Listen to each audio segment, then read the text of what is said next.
Good evening, everyone, and welcome to the March 16th regular meeting of Council. I wish to respectfully recognize the Coast Salish Nations upon whose traditional territory we are located. First up is the adoption of the minutes of the public hearing held March the 2nd, 2015. Do I have a mover and seconder for the recommendation? Moved by Councillor Salter, seconded by Councillor Beale. Any comments? Corrections, deletions, additions? Seeing none. All those in favor? Opposed? Thank you. That is carried. The next item is the minutes of the Committee of the Whole meeting held March 2nd, 2015. Once again, do I have a mover and a seconder for that? Moved by Councillor Beale, seconded by Councillor Powell. Any comments? Any additions, deletions? No other comments? Seeing none, I'll call for the vote. All those in favor? Opposed? Thank you. That is carried. And lastly, minutes of the Council meeting held March the 2nd, 2015. Once again, do I have a mover and a seconder for the recommendation? Moved by Councillor Patterson, seconded by Councillor Salter. Any comments? Seeing none, all those in favor? Thank you. That is carried. The next item, we have an agenda listed on the on your package. Do I have a mover and a seconder for the approval of the agenda? Moved by Councillor Powell, seconded by Councillor Oates. All those in favor? Thank you. That's carried unanimously. We have 3 delegations this evening, and I want to remind each delegation that you have approximately 10 minutes to allow for time for questions. So the first delegation is the Parksville Downtown Business Association, the 2014 annual report and request for funding advance. And I recognize Michelle Jones and Pam Bottomley, I'm sorry. Go ahead, ladies, you have the floor. Thank you for the opportunity to formally present our 2014 annual report and the 2014 year-end financial statements and our 2015 budget. I think most of you were at our AGM last week, so you probably know everything that's in there. But we have to do this through the bylaws, so here we go. We're really excited to be at the start of our new 5-year mandate. We appreciate that the city revised the bylaw, which now allows us to have a 5-year planning horizon and have projects that extend over more than 1 year in calendar year. In our old bylaw, we weren't allowed to do that, so we really appreciate that change.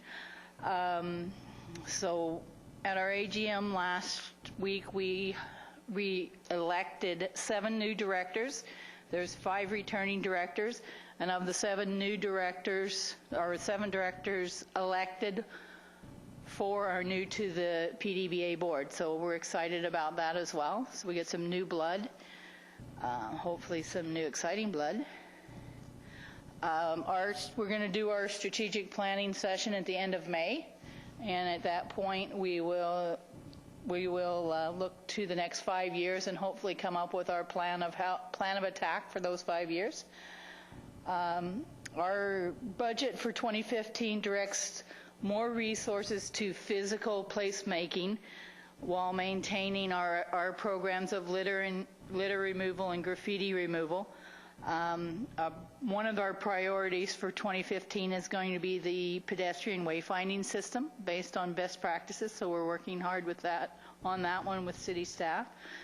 And our goal is to keep working with the city to create a more pedestrian-friendly downtown by improving accessibility and connectivity. So we have also this year applied for funding for our first downtown youth ambassadors, so we're hoping to get that funding through HRDC. And we're planning on hiring 4 downtown ambassadors to be throughout the downtown core during the summer. One of the things that we do a lot of is our promotion, and we're the only organization that is 100% focused on promoting Parksville downtown, and we will continue to do that with our core marketing program. And we also look forward to a continued strong relationship with the city in accordance with our memorandum of understanding. And at this time, we're here to answer any questions and ask for the advance of the 25% of the levy that we're allowed to have early. Thank you. Thank you very much. That was very succinct, and you're right. Most of us, I believe, the only councillor that was missing was Councillor Greer and Councillor Powell. Everybody else was at that AGM, and very well organized. Any questions for the delegation? Okay, seeing none, and I can see the lack of a need to question them after all attending the AGM the other night. Yes, I'm sorry, Councillor Patterson.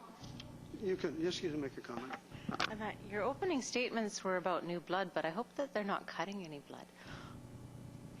They're what? You said that your opening statements that you had new blood on the board, and you're not supposed to work them so hard that they bleed. Oh, we'll anything. try. Only if they'll let us work them that hard. Okay. Based on the presentation, and I believe it's proper to do this at this point in time, in order to allow the PDBA to get on with business, there are 3 recommendations, and I'll read them out. I'll ask for a mover and a seconder for all 3. I think I can do that. Can I also do that? Thank you. First recommendation is that the Parksville Downtown Business Association's 2014 annual report and financial statements be received, that the Parksville Downtown Business Association's 2015 budget be approved, and that staff be authorized to advance 25% of the levy funding to the Parksville Downtown Business Association as per bylaw number 1502. So do I have a mover? Councillor Powell and Councillor Oates. Any comments? Questions? Seeing none. All those in favor of the 3 recommendations. Thank you. That's carried unanimously. Thank you very much. Thank you for being short, not long. I wasn't referring to your height. I mean. Okay. The next presenters are the Vancouver Island North Film Commission, a request for funding. So please make yourself at home. Take a seat, turn on the microphone, and you have the floor. Thank you very much for coming. And I would ask you, first of all, to perhaps introduce yourselves to the council. I'm just going to pull up PowerPoint here.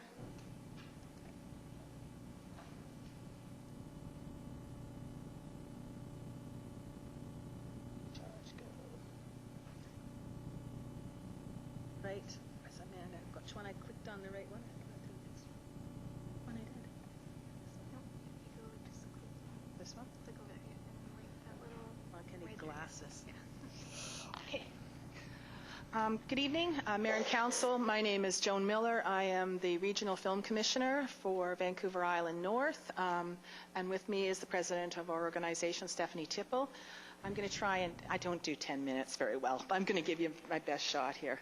So we have a PowerPoint, and I also put a presentation of the PowerPoint in your package so that you can look at the details later. So this is our 2015 Board of Directors.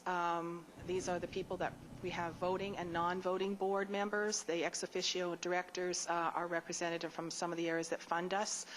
The voting members that are on there are all people who donate their time but don't benefit from anything that this organization does. We have a really strict code around making sure that our organization does not support any of the staff. They're just there, the board. They're just there to support the initiative to bring new business to our region. We have 2 paid staff, myself, and I have a locations and project manager. And we have 2 contractors, one based out of Nanaimo and one based in Alberni, Clayoquot, that's been doing a lot of work for us through the Parksville, Qualicum, Coombs area in the last year. We're a not-for-profit board society. We don't charge anything to our clients as part of our illegal. We cannot charge anybody in the film industry. It's like basically economic development. So when productions come, they spend their money in the area, but the film office does all the work pro bono for them. We have 22,000 square miles of trees and beaches and beautiful area from Nanaimo through to Mount Waddington on the mainland. These are our core services. We are the initial contact for the film industry. We develop and maintain our digital library. We do location scouting, location surveys, everything on to the point where we are presently working with Tourism Vancouver Island and the regional DMOs on a film tourism initiative. Basically, our goals are to attract film and new media. We provide the services that the film industry companies require. We promote the local businesses. We promote the local workforce. We've been providing some workshops to try and help to build new skilled labor in our region. Working with the film unions. We also kind of oversee the permitting process. When they're filming, we make sure that they've got the appropriate permits in place for all the region as well as all their insurance in place. And then we market the region on a global scale, working collaboratively with Creative BC, the provincial government organization. We have 20 years of experience in this region. Some of the other strengths right now is our Canadian dollar. The weakness of the dollar is actually a big benefit for the film industry right now. The productions are coming here fast and furious. That's an extra 20 cents right now on top of our strong tax credits that we have. So the province of BC right now is the only problem we're having is that we have too many requests for film locations and not enough crew. So it's a good problem to have at the time. We have 33,000 digital images that we've shot and loaded in our database. That's our core tool. We provide digital location packages to our clients. We work 24/7, and we're very connected with the industry network. We've been working with them all. It's a big industry, but a very small amount of people globally. So it's quite amazing how once you've been in there for a while, the productions, you seem to be able to know somebody on every production that comes forward. So those relationships are really beneficial to drive interest in our region. Some of the challenges we have are the studios' decisions. You know, we can do a lot of work for a lot of companies, but in the end, it can go away. It can stay or it can go away based on some decision in Los Angeles that's completely out of our control. It could have to do with the director changes or a tax credit opens in some other country. It's very portable. It moves very quickly. So those things are completely out of our control. Impact surveys, we try to track the type of economic impact, but again, those are, because we don't control the tax credits, the province does, that information goes directly to the province. So we do a pretty good job of knowing the kind of impact it does, but it's one of the areas that we'd like to improve on. And not our NDAs, we sign NDAs with most of our clients, so we get asked a lot for information which we can't share because it's private, and that's an area that we take very seriously. Like everybody else, when we live on a beautiful island, the BC ferries and transportation is sometimes some of our challenges.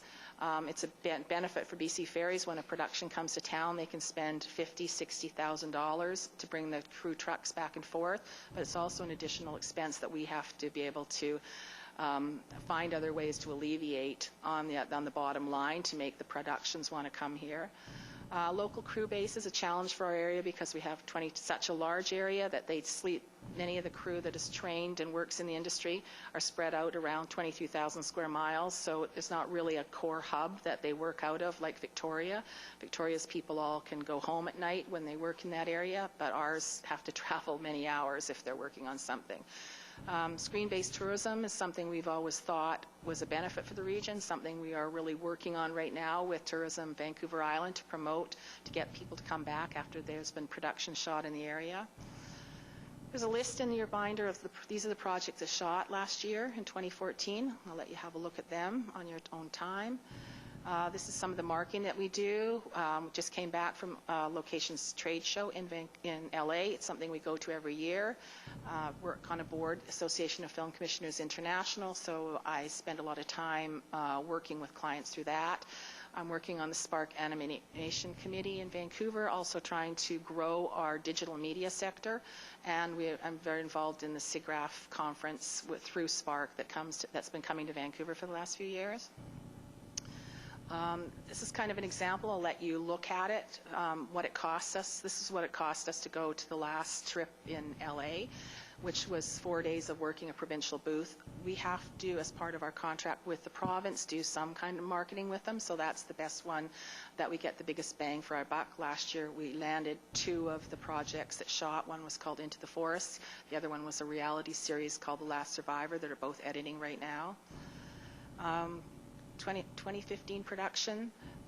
In the last, when we were there a week ago, we came back with 9 active leads. These are not just the ones that we were currently working on, but projects that are really interested in the area based on meetings in LA. We currently have 3 productions that we call hovering.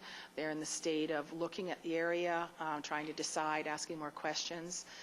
Since I put this together, we're now up to 23 currently scouting and in full surveys. As I said earlier, it's really busy right now. People are looking at all of British Columbia. We have 2 productions in post, and two productions now we're working with Tourism Vancouver Island and Destination BC for film-induced tourism. Right now for Parksville, we have 118 unique locations, which translates to 2,360 images of the area that we photographed and shot that we use to respond to location requests. This is what one of our location requests, our packages will look like. So these, I just pulled these off the software. So this one has some of the trains, Englishman River Falls, Little Mountain, the city of Parksville. Depending on what they ask us for, we can pull images to match what the creative side of the script is. It comes with a Google map. They can kind of dive right down and they get more information on location. So it's kind of our first pass at a script, and then we will dig deeper and shoot new locations for them as they become more serious about the area. This is one of the bills that I attached just so people understand. This was our location scout that is working for us. These are some of the places he shot just in the month of August last year. So we're writing a check to him for $1,300. So there's real tangible costs attached to doing all this. We have to pay the expense of the photographer, the travel time, the gas. So that's attached just so you can see where some of the funding goes to. This was our 2014 budget. It shows where we received our funding from. We did have a $10,000 scouting and workshop grant through the Nanaimo Regional District, the Northern Initiative, which we used to hire the scouts to shoot the locations. We also did a union workshop for a weekend here to train more skilled labor. These are some of the comments made by some of our clients that we worked with last year, and that's it for me. I tried to whip through, sorry, as fast as I could. So, just Stephanie, is there anything you want to close with? Well, first of all, are there any questions? Does anybody have any? Thank you very much. That was very impressive on that last slide from the comments you've received in terms of client satisfaction. Yes, members of council, do we have any questions for the delegation? Councillor Salter, Councillor Powell, Councillor, nobody else? Okay, go ahead. Thank you, Your Worship. And so I'm just wondering, you're receiving about $127,000 in grant money, is that correct? A combination of grant and aid from the province and from the regional communities that we're servicing. We do a forecast budget every year, but we never know, as we have to go through a budget with 23 different communities or 6 regional districts. So we get pretty good at knowing, what our bottom line we can survive on, and so that was the bottom line last year. And so you spent all of that last year? We slid out of the year with $500 in the bank account. And the City of Campbell River has always been really good to give us our initial advance, because they understand how this works. We go through this process, and some regional districts don't release their money until summer. The provincial government has changed. Every year it's different. Their fiscal year starts in April, but we may not get a piece of it in July, some in October. We get our pieces, all spread out throughout the year. So Campbell River's always been pretty good to give theirs up front in order for us to continue, where we wouldn't be around to continue. Follow up? Thank you. And so just one more. And so what are you spending in this area, in the Parksville area, really? Not even Qualicum, just the Parksville area? Well, Parksville, Qualicum, last year was the first time we got some funding from the town of Qualicum. Mm-hmm. So before that, I'd written some grants, and I'd sent some photographers in and done a lot of as much as I could with LL, the local labor market, and the JCP, and tried to leverage, because we didn't have budget to do it. So lots of times I'll come down and do the photographing myself, but with the opportunity to leverage a bit of money through the Nanaimo Regional District, the Northern Initiative Fund. We were able to then spend $5,000 of that to hire a photographer just for this area, and that's made a huge difference. Without those images, we don't have, we're not responding. You can't, we need those images. We originally shot images 10 years ago through a JCP grant that I wrote, but the images are 10 years old. The town changes, everything changes, and in our industry, we cannot send out-of-date images. I can't even show them a forest that I have to send someone back and check before we scout on, because we live in a forestry world. That forest could be there today and gone tomorrow. So you don't bring anybody over based on an image you shot years ago. So there's a constant need to update those images. That's our biggest tool. So what do we spend in this area? It depends on if we can use the images that we have, we will. If that lures them in at the start, and if they're interested, then we get in the car and physically come down and re-scout those locations on our own and make sure that it's there. And then we bring a survey in where they fly in, we pick them up, and the first survey is on our dime. So I have to rent the vans, provide the lunches, drive them all over. That's all comes out of our little budget. So a survey with a big crew production, if it's Godzilla or it's Planet of the Apes we did, you might have 23 people with you. So it could cost me $4,000 or $5,000 to take them around for 2 days locations. But once we land them, everything after that is on their dime. They pay for everything after that. But it's just the way this industry works. It's so competitive, and people from all over the world are all vying for the same project. That's just the protocol. The first round is on us, the images are on us, and then after you land them, they come and they bring with them their checkbook and they spend their money. So just to clarify then, last year, around $5,000. I don't break it how much I spent in every single community. I can tell you how much I spent on the photographer. We have about $800 left of the $5,000 that we got through the regional district that we haven't spent, and we were saving it to get spring shots here. So that will have been $5,000 that we spent just on one photographer for Parksville, Qualicum, Coombs region. That is, how many trips did we make down here over the course of a year? 10, 12 that we came down personally, drove around. There was 2 or 3 different projects that I was here for 2 or 3 days, scouting homes and property and forests that didn't end up coming here, actually went to the interior because of a weather issue that they pushed it out, but we spent all that time here. So every project starts with an initial package. The more images that we have, the better the package that we can send them. And then it's personal. It's you in a car with a location scout, the director, the production designer, and it develops from there. So I have 22, I can tell you what I spent throughout the whole region.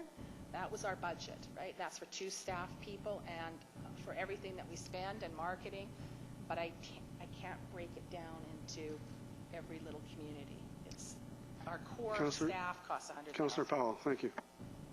Thank you, Worship. Thank you very much for your presentation. So one of the outcomes for 2014 from all the work you did, I imagine, in 2013 was a film feature, Into the Forest, and reality TV series, The Last Survivor. Where were those filmed at?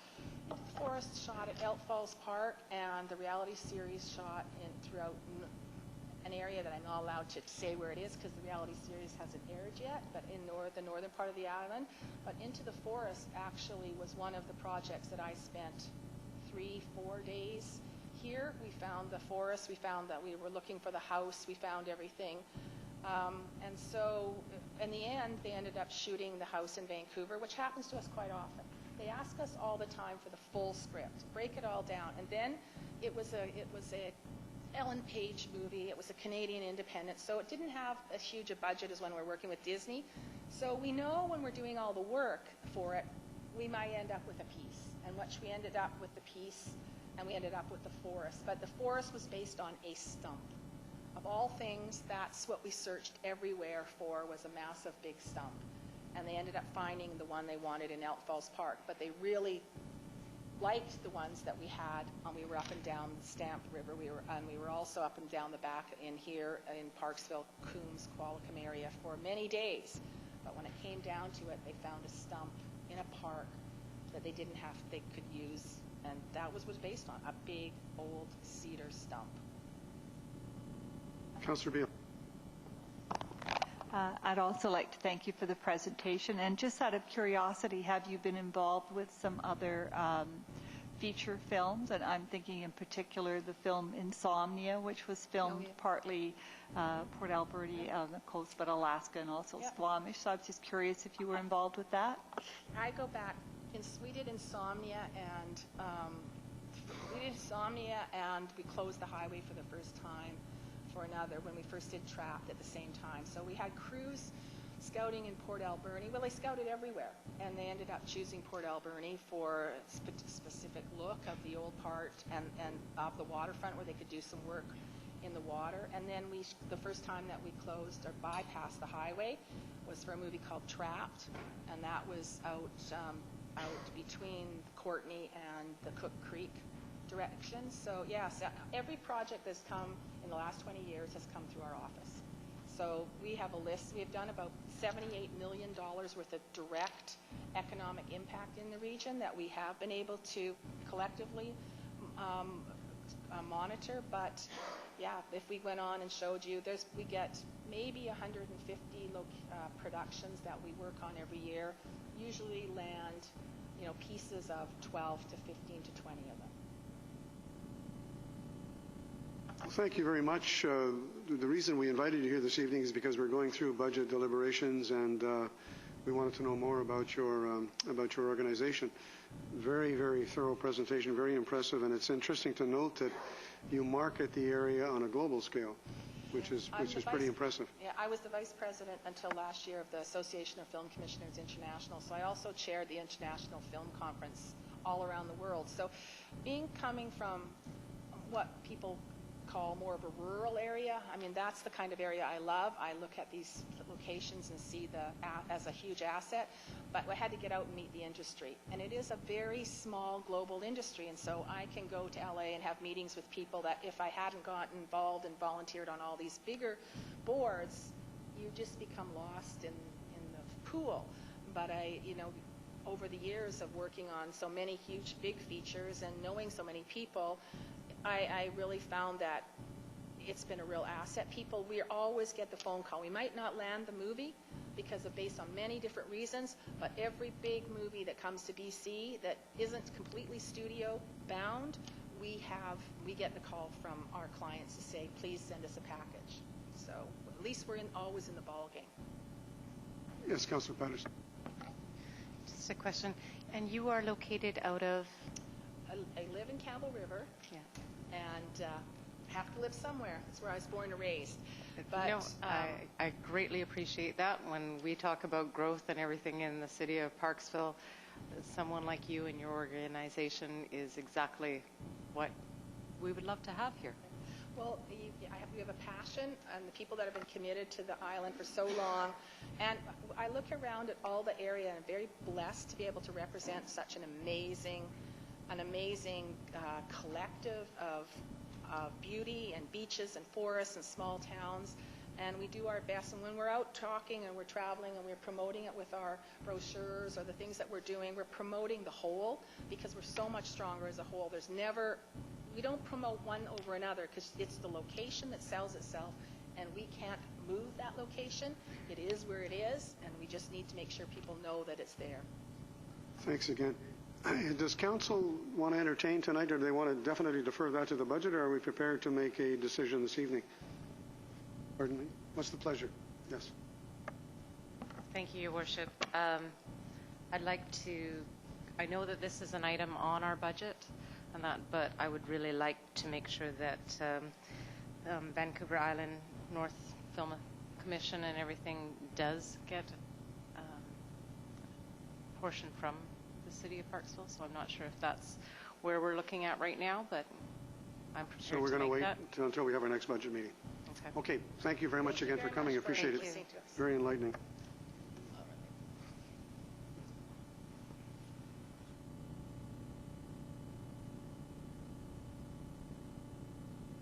By the way, for those members of council who are concerned about what the commitment we made to Councillor Greer, I believe that commitment was the overall tax rate. It didn't have to do with some specific smaller items, but I'll just leave that out there. We have another presentation, our third presentation, the Guardians of the Mid-Island Estuaries, the update on the Canada Goose Management Strategy. Welcome. Make yourself at home. How are you? Yeah, very well. I can't wait for your presentation. All right. Could you introduce yourselves, please? I'm Yes. sorry I missed your initial presentation a few weeks, Right. several weeks ago. I was out of town. Right. Yeah, sorry we missed you then. I'm John Cooper. I'm the president of the Guardians Mid-Island Estuary Society, among other things. And among other things, Tim Clermont is, to my right, is the vice president of the Guardians. We're here to follow up on our presentation that we made 2 weeks ago to Council, where we had delivered our Canada Goose management strategy that we've been working on for the last 3 years to Fred Manson. It's quite a large document. At the presentation, we requested a little bit of funding to carry on activities this year. And then last week, I wrote a letter reiterating that request to Council for some funding. So we're here just to follow up on those two items. Tim has handed out a document to all of you tonight, which is simply, not simply, but it's the executive summary of the strategy and the table of contents for the strategy. In this executive summary, we note 38 possible management actions that could be taken to manage Canada goose populations, many of which are applicable to the City of Parksville and the Englishman River. A small number of those are direct actions that would have immediate effect, and others are longer-term actions. Our main goal is just to come to Council and follow up on our requests for a little bit of funding to carry on with our egg addling program in 2015. In the time period between submission of the strategy and possibly developing management actions, there will be the period of time at this spring when the geese are nesting, and we'll be having a new population of geese coming out of the Englishman. In previous years, we've been addling eggs in the Englishman estuary since about 2004, I think. The last 3 years, we've done it very systematically. We've got just about every nest, I believe, that existed down there and elsewhere in Parksville. Previous to that, it was a little more ad hoc, and we had, a certain percentage, a large percentage, but not all of them. We need a little bit of funding to hire people to carry out the work. It takes quite a lot of manpower over a period of about 6 weeks. More manpower than our volunteer group has to offer. If we do not do the addling this year, you're probably going to have another 200 to 300 geese added to the current population, and they'll all be coming out of the Englishman estuary, and then eventually, as they young mature, they'll be coming up onto the parks and beaches and moving around town and adding to the issue that we have today. Okay, I have a number of questions, but I'm going to ask Council first if they have any questions for the delegation. No? Okay. First of all, I learned in doing some research and in talking to some biologists that one of the things that the reason I support what you're proposing is one of the things that one of the results of what the geese have done up to date is the type of marsh plants that they're eating is diminishing the capacity of other species, especially invertebrates and especially smaller birds, to survive in large numbers because of the damage that they've done and will continue to do if they continue to carry on the way they're carrying on. So you're agreeing with that? Okay. The other thing is that I learned also that geese can live up to 20 years, and after 5 years, they produce more eggs. Is that true also? So it's pretty obvious, I mean, from a visual point of view, and I've been around for a long time now, watching the geese, it's pretty obvious from a visual point of view there's too many geese. And that's the substantial problem. And I gather that a cull can be done in a very humane way, relatively speaking. We're not talking about going out with shotguns and...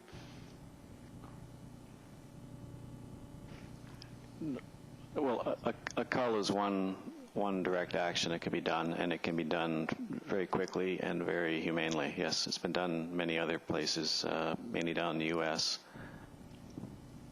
My other big concern, just a moment, my other big concern is that we have too many geese on either side of us, towards Nanoose and towards Qualicum Beach and the Qualicum Beach estuary and beyond.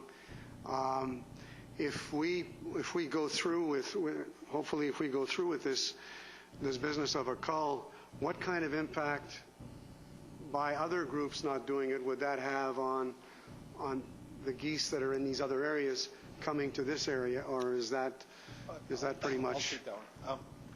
When we put a lot of work into this manual, we're hoping other communities will get this, and this is a template for, up the coast from Victoria to Campbell River and even the Lower Mainland that are having problems. So we're hoping a lot of the stuff in here doesn't have to be reinvented, and that municipalities from different jurisdictions will all proceed with a similar plan, because they have problems as well. If it's not just one group that's doing it, then it's kind of makes more sense that everyone's on board, and there's more buy-in. Okay. Now we have questions. Councillor Salter, Councillor Beal, Councillor Oates. Thank you for your presentation.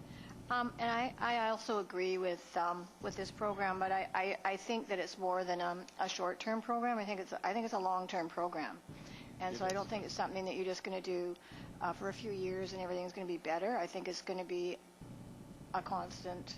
You're going to have to addle for a long time.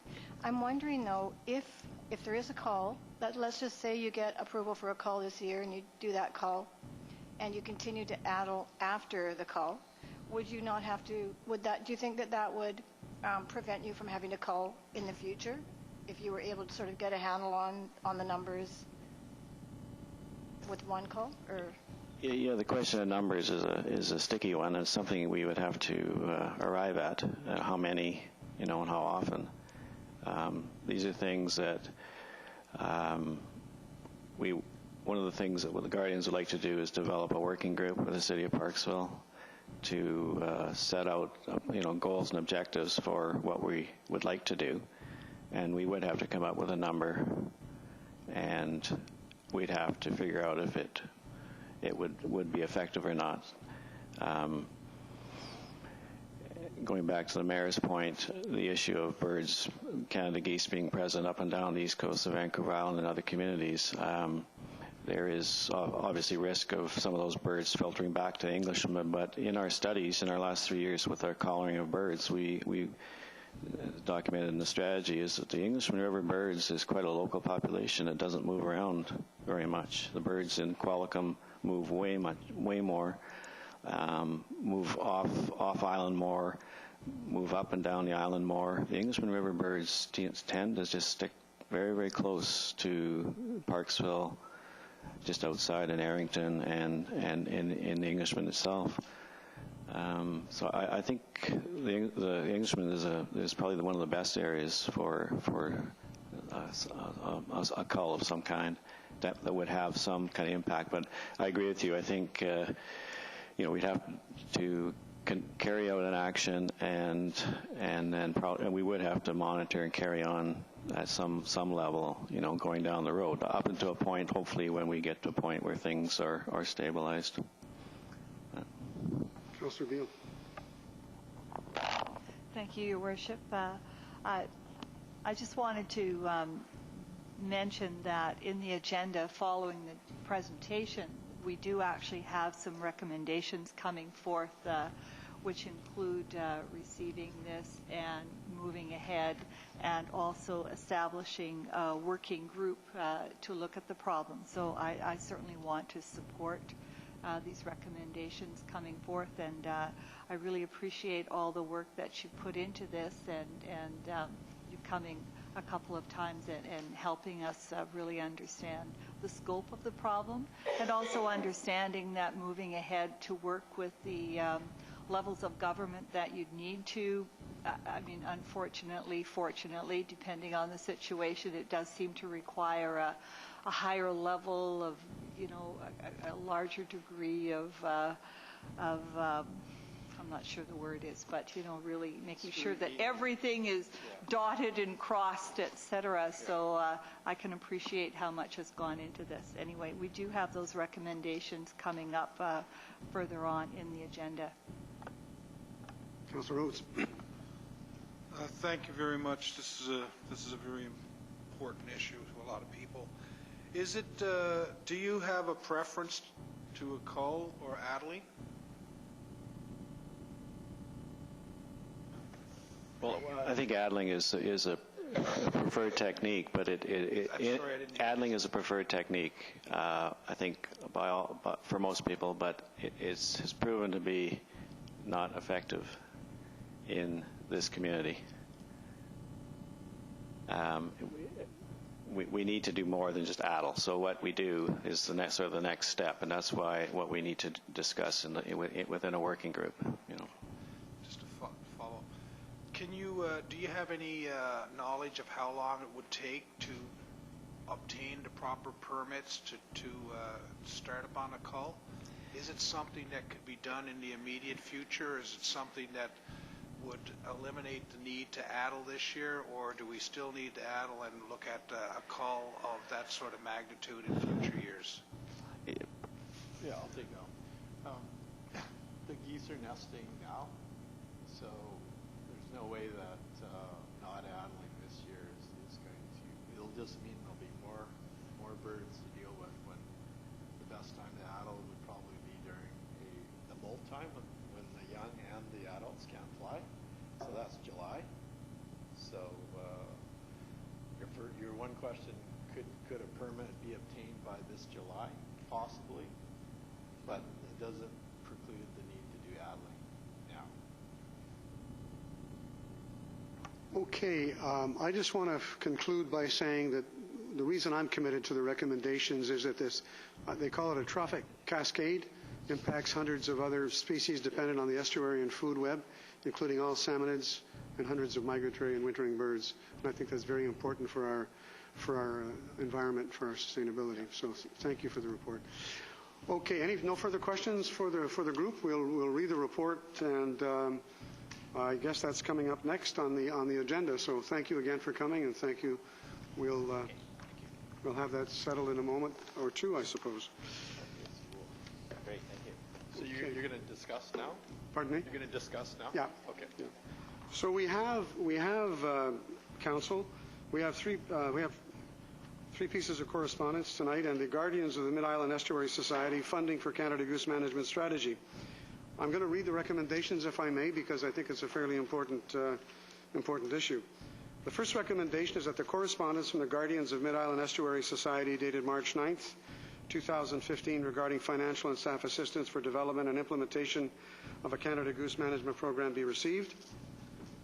That Council approve a grant and aid in the amount of $5,000 for the 2015 Englishman River Addling Program and a further $3,000 for development of a goose control management plan and possible goose cull permit application.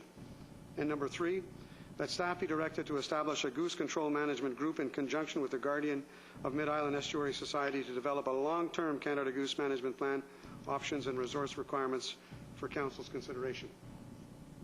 Moved by Councillor Powell, seconded by Councillor Patterson. Any further comments on this particular item? Seeing none, I'm going to call for the vote. All those in favor? Opposed? Thank you very much. That's carried unanimously. Okay, we have next on the agenda the Regional District of Nanaimo Regional Growth Management Service Amendment Bylaw number 1553-03, 2015. Does anyone from staff want to comment on that? That's fairly straightforward. I don't know if any members of council have any questions before I read the recommendations. The recommendations are that correspondence from the Regional District of Nanaimo received February 27, 2015 regarding the Regional Growth Management Amendment Bylaw 1553-03, 2015 be received. that the Council of the City of Parksville consent to the adoption of the Regional Growth Management Bylaw and that the Regional District of Nanaimo be notified accordingly. Do I have a mover and a seconder? Councillor Powell, seconded by Councillor Oates. Any comments or questions? Seeing none, all those in favor? Opposed? Thank you. That is carried. The next item is the Regional District of Nanaimo Northern Community Sewer Local Service Boundary Amendment Bylaw. These are fairly standard and straightforward. I won't bother reading the bylaw. You've all had a chance to read it. I would simply call for a mover and a seconder on this particular bylaw. Moved by Councillor Beal, seconded by Councillor Oates. Any questions, comments? Seeing none, all those in favor? Opposed? That is carried. Thank you. Okay, Mr. Russell, would you please give us the background on the issue regarding the consideration of a development variance permit to waive the requirement to provide works and services for the proposed Oceanside Ambulance Station, 489-493 Alberni Highway and 401 Molliette Street South? If Your Mayor, Worship, an initial staff report was presented to Council on the meeting held Monday, March the 2nd, 2015. At that meeting, Council approved proceeding with notification to allow for notice to neighboring property owners and tenants in accordance with legislation and city requirements. Therefore, at this meeting, Council must give those persons in attendance an opportunity to speak on the matter and shall take any written correspondence received prior to consideration to receive those this evening. As of today's date and as of this meeting, thus far no correspondence have been received. So I'd ask Your Worship to please make an opportunity for those who may wish to speak to the application to do so. Okay, we have the recommendations on page. I had it here a minute ago. Recommendations on page 44. Do I have a mover and a seconder for those recommendations? Oh, I'm sorry. If I may, Your Worship, you should be giving the public the opportunity the audience. to speak. Does anyone in the audience wish to speak to this particular item?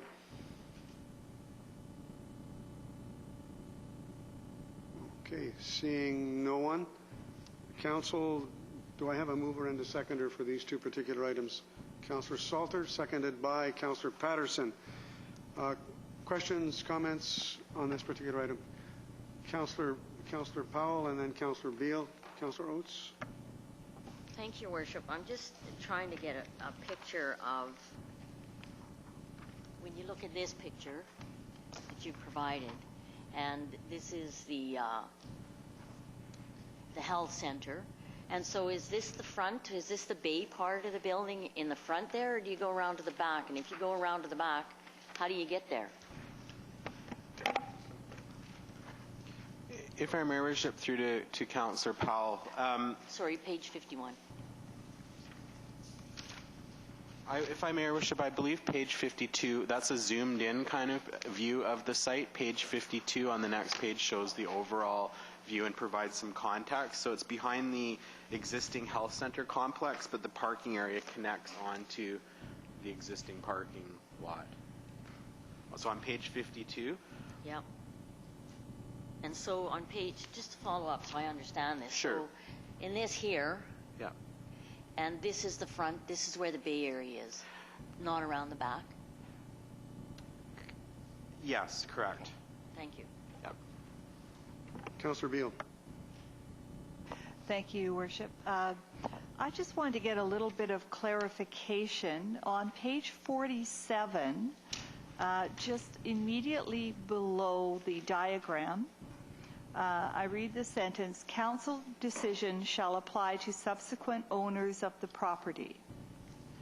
Now, on page 48, item 3, the second paragraph in item 3, says this variance does not apply to any other building, subsequent development, or future subdivision of the land. So I'm just not totally clear if it holds into the future or if it doesn't. And I wonder if you could clarify that for me. Your Worship, through to Councillor Beal, I certainly may. In a sense, it's a little bit of both. So the permit itself gets registered on title, and that title runs on the land in perpetuity. but it only approves of relaxation for those frontages for a specific building. So it's kind of a weird combination of the two. So the variance itself is only being granted specifically for this project, but the notice of that registration, it stays on the title indefinitely. Okay. So then, thank you. My question is this: if it stays on the land in perpetuity, now I do imagine that this piece of property will remain institutional for, you know, the foreseeable future, and that it will be health related and all that. But just supposing there was a request for that to change, if the site was no longer suitable, wasn't big enough, whatever it was, if something entirely different was to come along on that piece of property, does that mean that they would not be required to do something? Or through the request for rezoning, would it be possible to, in fact, negotiate those improvements? If I may, Your Worship, through to Councillor Beale, it would be the latter. So as part of any rezoning process, the process of rezoning is entirely at Council's discretion, and as part of that process, Council can negotiate services. I would also go on further to add that it's only for this specific building. So if any other building comes on the property and triggers works and services, it too would also be subject to works and services. The variance itself is just specific to this building. Councillor Oates. Thank you, Your Worship. At our last council meeting when this came before us, we were told really we didn't have much choice with this, so I'm not a big fan of being held at ransom by the provincial government or anybody else. But if we approve this variance, and there's no further development on that property there, any improvements with respect to sidewalks or anything at that section of the road there would have to be paid for by the taxpayers of the City of Parksville? If I may, Your Worship, through to Councillor Oates, that would be true as such time as they're part of any city-funded capital works plan for that area. So I went up there and I had a look at the area in question, and it don't look like there's a lot of opportunity for any future development there. So I think the door closes on our opportunity for having some developer or some development trigger that part of the bylaw. So if we do indeed ever determine at some point that we're going to need another sidewalk there to perhaps join into or make use of or make more convenient a trail system, at that time I guess we would be having to pay for that ourselves.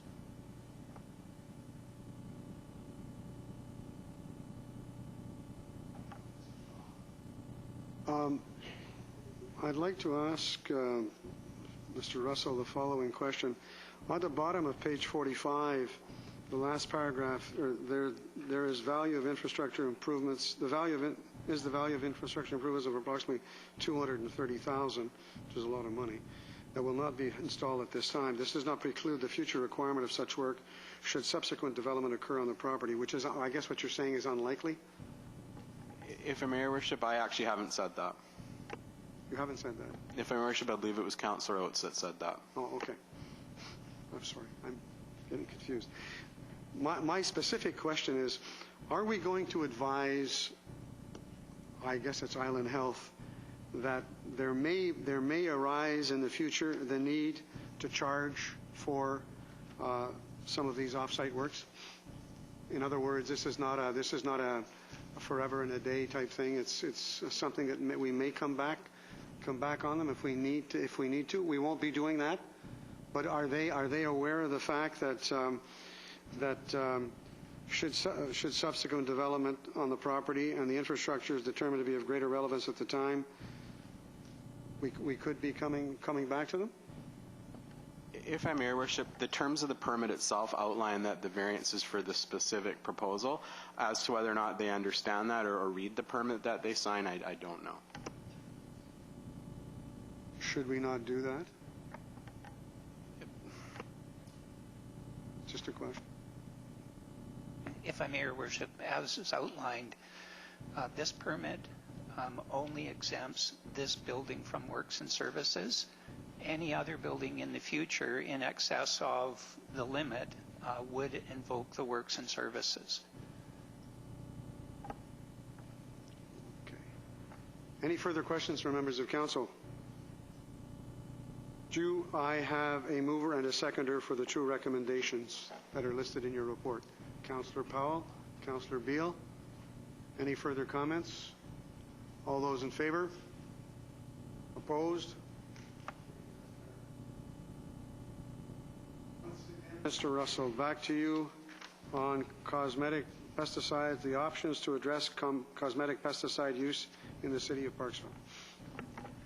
If I may, Your Worship, so at the October 20th, 2014 council meeting, staff was directed to prepare a report on the impact of cosmetic pesticide ban in Parksville based on research from surrounding municipalities, including the feasibility as well of cost of enforcement and a public information campaign. This report addresses some of those items. It addresses specifically research on the pesticide ban and what has taken place in other jurisdictions. There are aspects that further direction from council would be needed on to answer more effectively with respect to cost and public information campaign costs, depending on if council chooses to choose a direction other than maintain the status quo.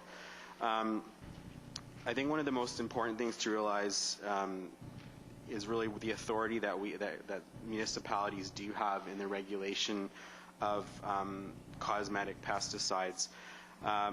Number one, local government can only restrict pesticides that are intended to manage pests on residential properties and/or city-owned municipal lands if it chooses to extend it to municipal lands. It is not even in that capacity, our authority is not to ban pesticides outright. For example, if there was a disease infecting a plant on your property, you would still, we would not have the authority to ban it in that instance. So the purposes that we really, in essence, what we really have the authority to do is to ban application on residential properties, primarily for really weed control, for those kind of aesthetic type purposes, rather than any kind of, if your house, for example, had termites, we wouldn't be able to ban someone from using pesticides in that instance. The other thing to be in sort of managing expectations on this is that there's a list of provincially approved pesticides as well that we also do not have authority to ban. That does create some identification challenges in that if something's in a Windex bottle, what is it the approved product on the provincial list, or is it a non-approved product?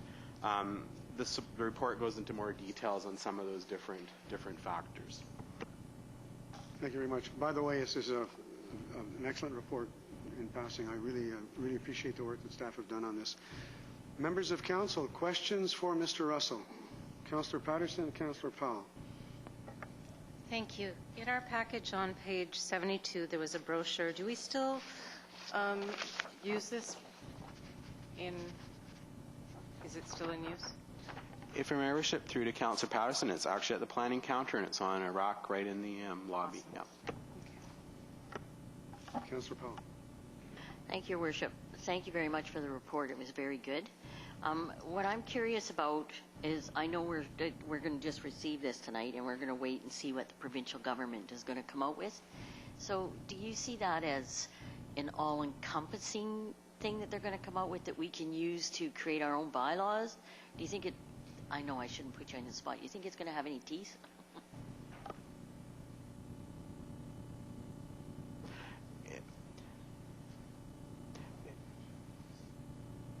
If I may, worship through to Councillor Powell, as far as any decision goes tonight, that's entirely a council decision on what direction you wish to go. We've provided you with this information, and you can maintain the status quo. You have other options available to you.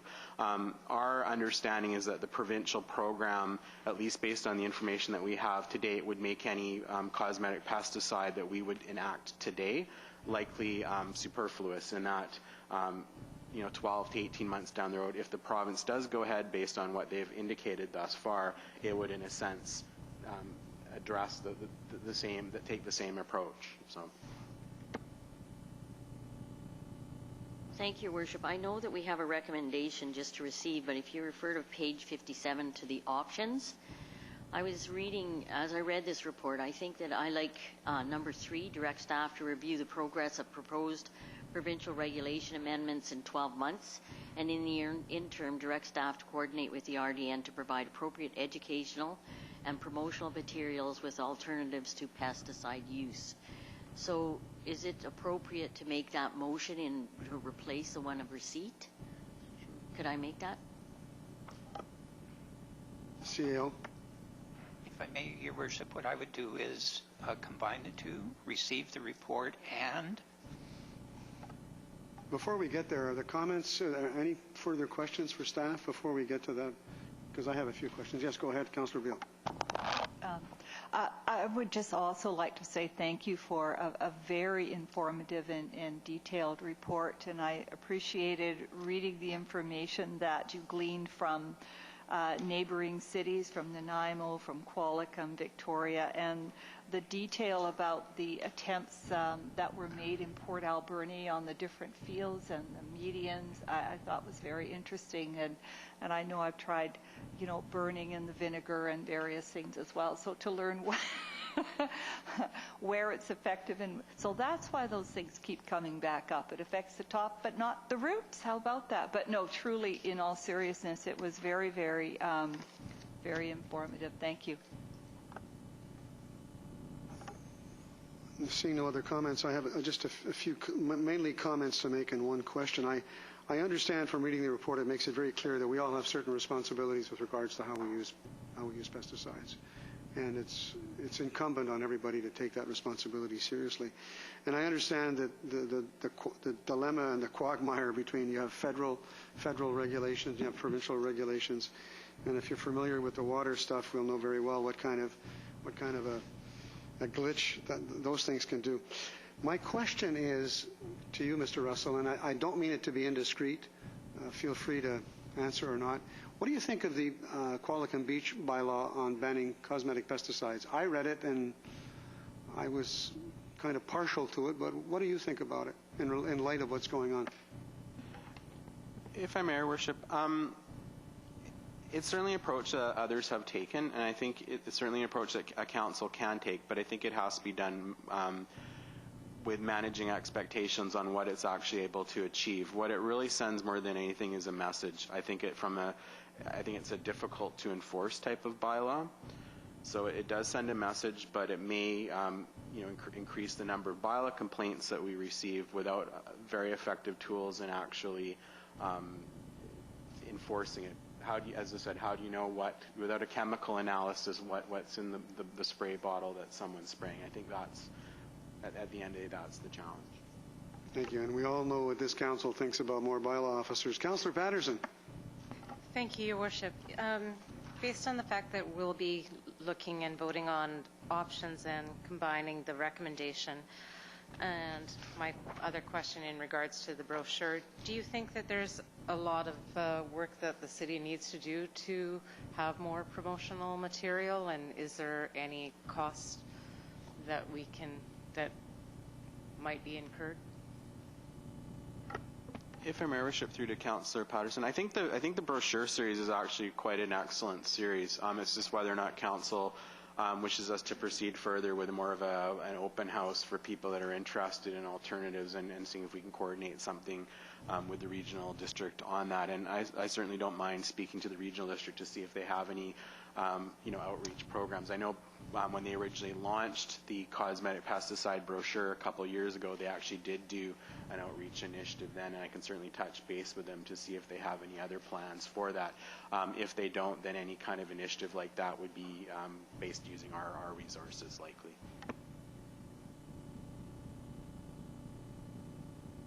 Thank you, Worship. It is a really good report, actually. Really did a good job, so I thank you for that. It's more of a comment, I think, than a question, and which is, recognizing the pesticides that are out there, Capitan and Roundup, and really nasty for groundwater and so on. And then, like you said, it's difficult to monitor who's using what at any rate. And at the same time, the provincial government, I think we know how quickly they work. And I don't have confidence that they'll have much in place 12 to 18 months from now. I really don't, just because of the pace. And so I'm torn, because I think that we should have something in place for parks. So maybe even if it's just for the city, but something in place so that we can get up on step and get started on this. Because I'm not sure that 18 months from now there'll be anything that we can use to sort of piggyback on anyways. Thank you. Councillor Rhodes. Thank you.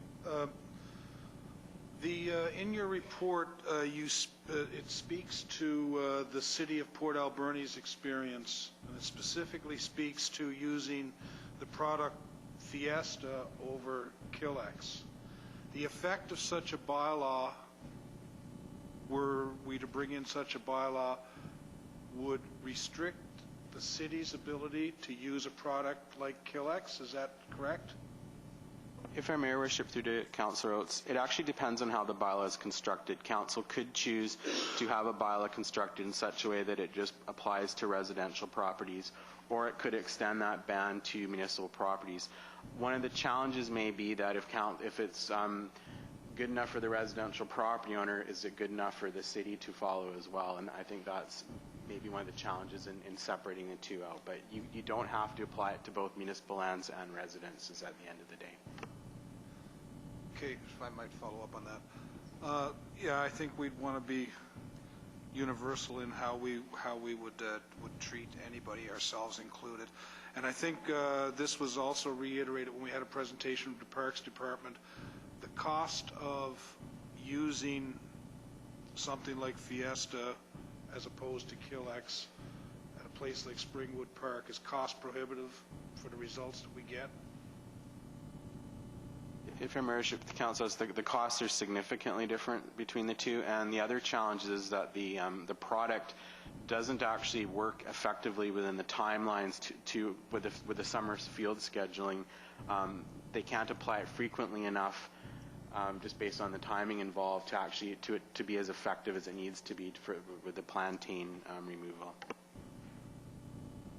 Councillor Powell.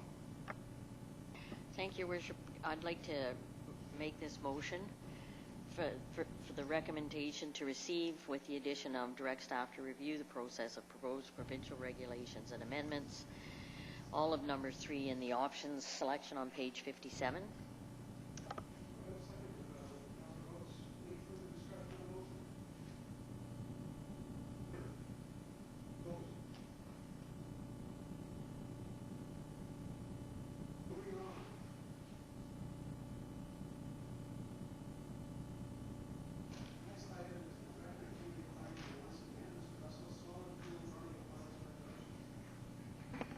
If I may, Your Worship, the report is basically a summary of the outlined bylaw, so this will be a summary of a summary, I guess. Basically just outlines the new features of the proposed bylaw. So the new bylaw, any new installation would be restricted to appliances that are certified as meeting either CSA standards or US EPA standards. Replacements are restricted to appliances that are certified as meeting the emission standards. The same as any new installation. So if anyone was to upgrade or replace their stove, it would have to be a certified appliance. Any new building could not rely upon a solid fuel burning stove as its only source of heat. In other words, it would have to have an alternative heating source. The bylaw includes nuisance provisions intended to address the improper use of appliances. And it contains a long list of prohibited fuels, which include items such as unseasoned or wet wood. It also has a provision for prohibiting burns when an air quality advisory has been issued either for the City of Parksville or neighboring electoral areas. Questions, Councillor Powell? Thank you, Worship. Thank you very much for your report, Mr. Russell. I'm just curious, the all new buildings must include another form of heating. Do you think very many residents or our new houses will have a wood stove? Like, I'm just curious why we didn't outright ban it in new buildings. or that wasn't suggested? Is there a reason that I don't know about? I don't, it's an interesting question. I mean, certainly council, it's within council's ability to do that. The reality, you are correct, the reality is that very few new homeowners are installing them. On the other hand, very few homeowners are installing them. Is there much, is there a need for an outright prohibition? I don't know.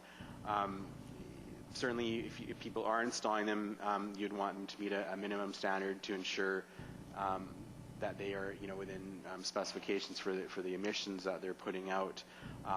It's hard to perceive, the next oil crisis comes along, or whatever economic conditions. So, yeah, I mean, you certainly is within council's purview. If you want to ban them on new installations, you could. But as I said, given what electric reliability may be in the future, or those kind of big systems, we always have local fuel available with wood.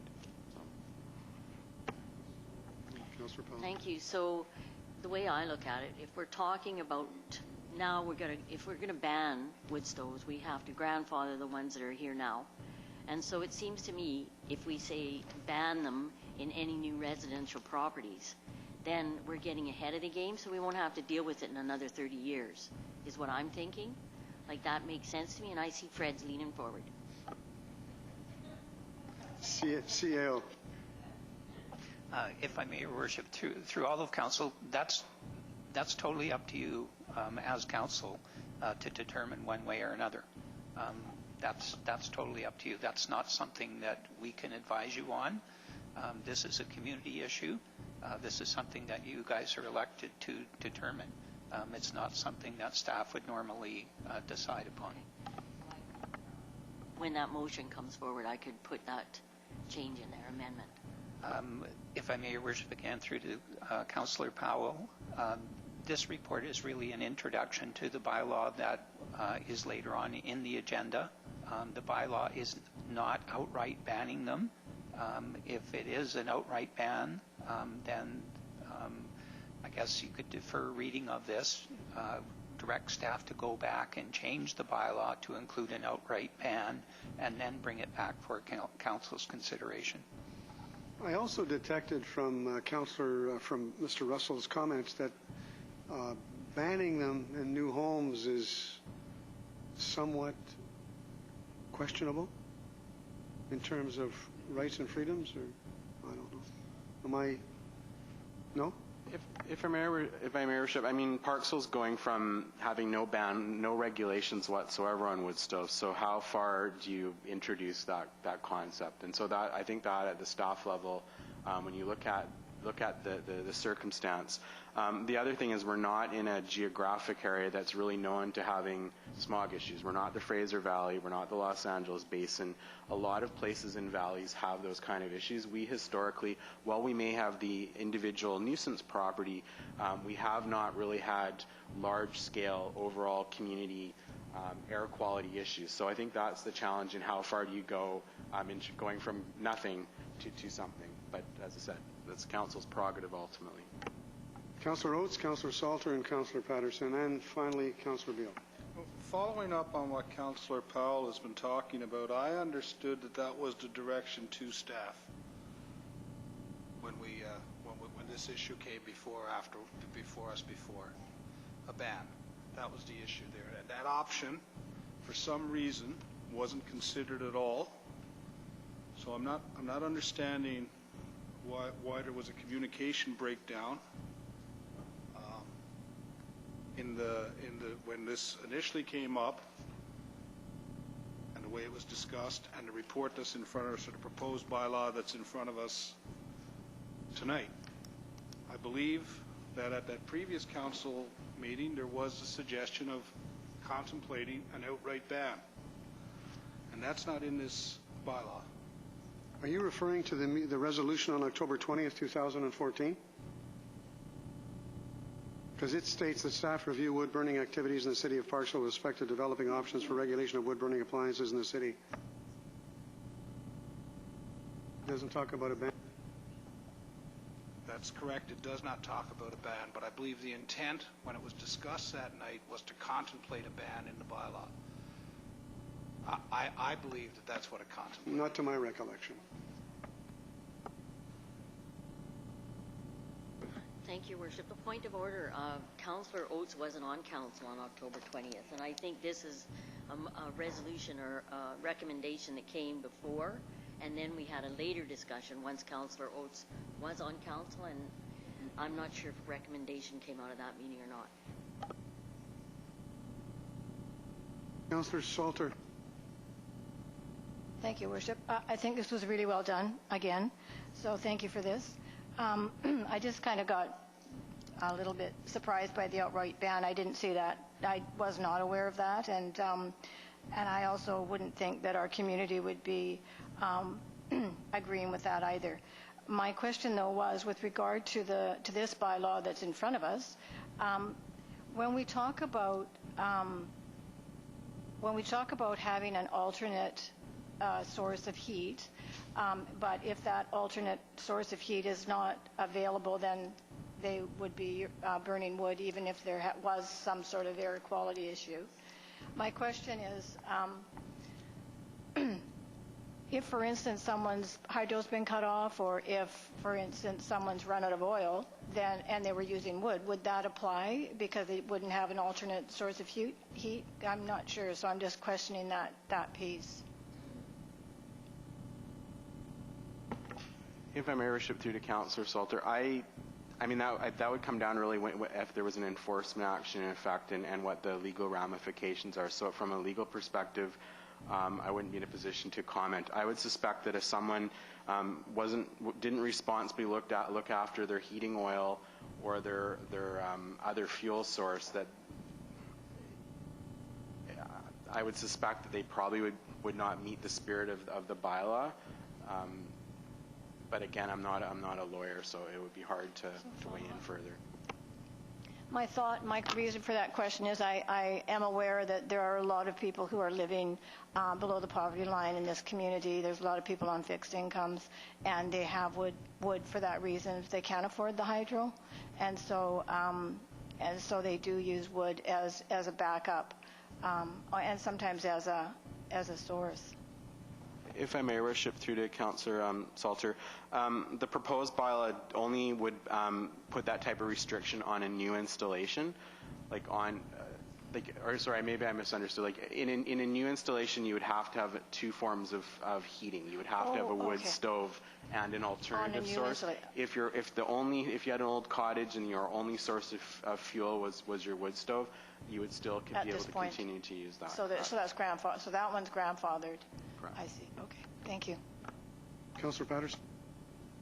Thank you, Your Worship. On page 79 of our package, it talks about that the Regional District of Nanaimo has a sustainability coordinator, and it administers the wood stove exchange program on behalf of the city as of December 8th, 2014. So that's not that long a time period ago, where they do have funding for replacement of wood stoves. Do you know if we've ever had anyone from the city? So maybe that's something that we can help make our residents aware of, that there's some funding available to have replacements of, because I'm assuming that this is still active. Well, the RDN does, but I'll let the CAO elaborate. Thank you, Worship. Through to Councillor Patterson. Yes, it is still active, and yes, people are taking advantage of it on an annual basis. Although I personally don't live in the city, I myself have actually taken advantage of it to replace an old wood stove with a much more efficient one. Fabulous. I can attest from personal experience that it cut my wood consumption by more than half, and they really do make a difference. Absolutely. Follow-up, Your Worship? This next one is in regards to the nuisance bylaw 2013 number 1489. My question, and I'm not sure how to phrase it exactly, but if you have a nuisance complaint from a resident, and it's fire and smoke and everything related, would we still be looking at our bylaw enforcement officer to look after that? I'm seeing lots of nodding, not our fire department. Okay. If I may, Your Worship. Would it matter if there was particles? It would be a combination. It could be one or the other. Because I've seen a lot of pictures from some residents in our community where it definitely shows that there's particles coming out of a chimney, which I would think is one, a health and air, but also a safety aspect of a home. So that could have been a chimney fire and that. So okay, thank you. Councillor Beal. Thank you, Your Worship. A question that I had regarding some recommendations from staff. I'm wondering if we've looked at the possibility of requiring, now I'm talking about older wood stoves that may not be up to the latest standard. Some municipalities have required the removal of such stoves upon the sale of a residence, and I'm wondering if this has been considered and how we would go about enforcing this if we could. CAO, Mr. Mayor. If I may, Your Worship, I'm also aware of bylaws in other communities that have out-and-out prohibited wood stoves not achieving current CSA standards as of a certain date.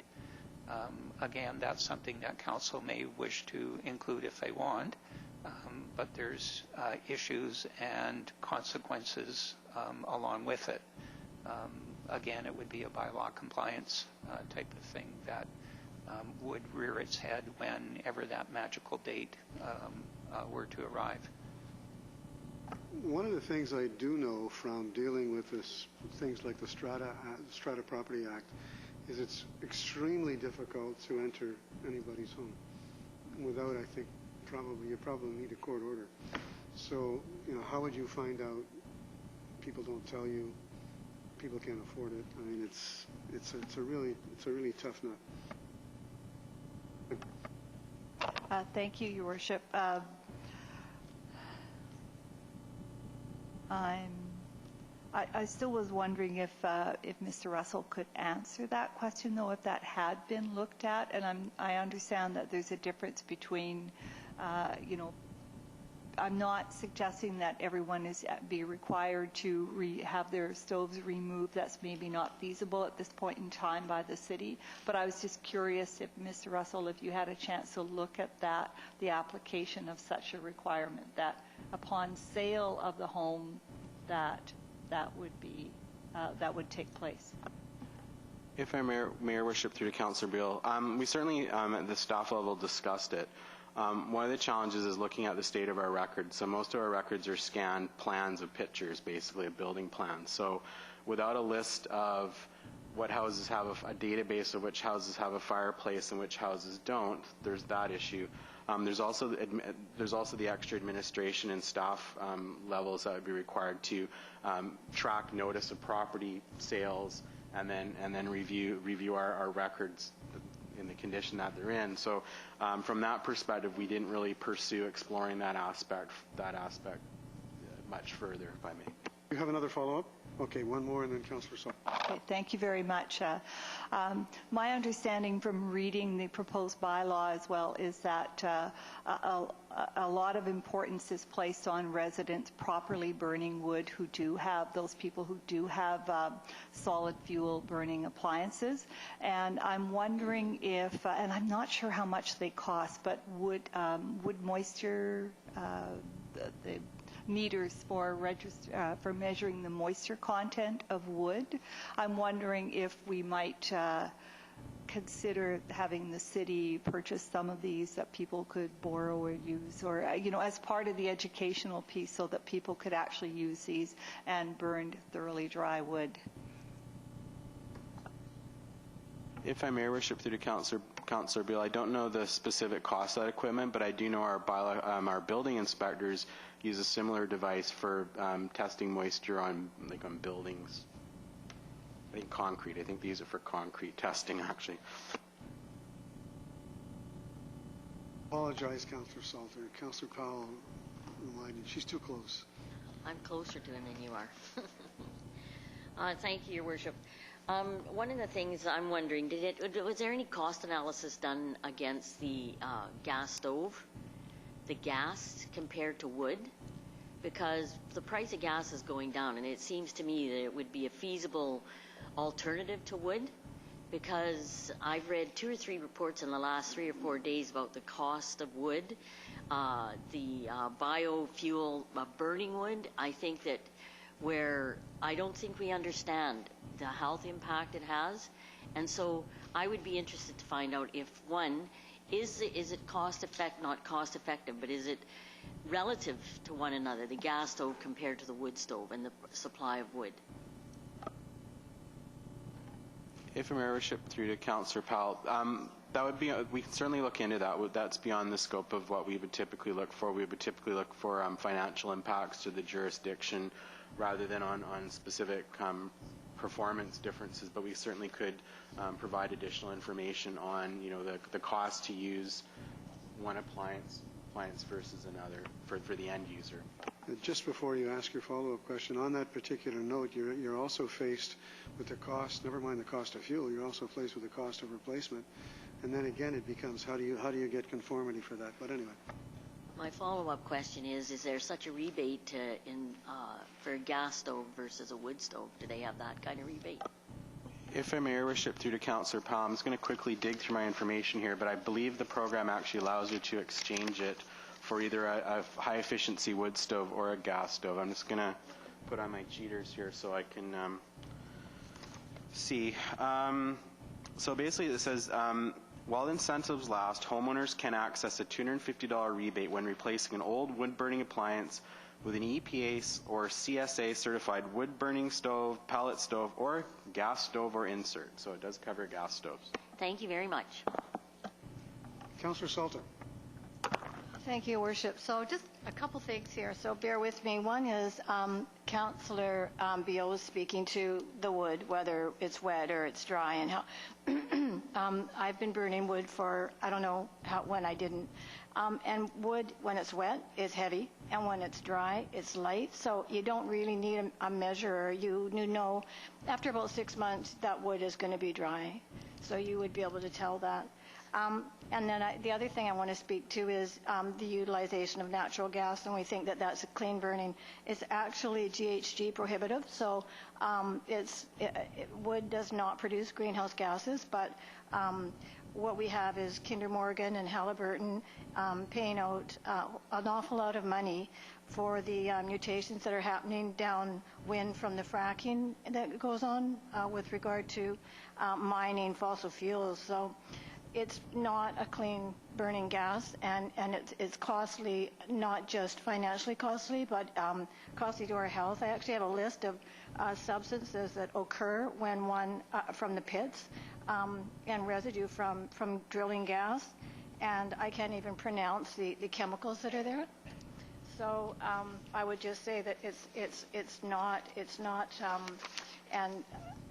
a healthy alternative. Some of the effects that people get, and these are percentages, 100% gastrointestinal and liver toxicants, respiratory toxins, neurotoxins, skin and sensory toxins, cardiovascular, and I could carry on. So that's natural gas. What I wanted to ask with regard to the wood stove, though, is I know that the regional district does have that program, the rebate program, and I think they allow 5 for the city of Parksville. And if I'm correct, I think 3 have already been requested that I'm aware of. And since I've been there, maybe there's been more. But we could, as a city, as a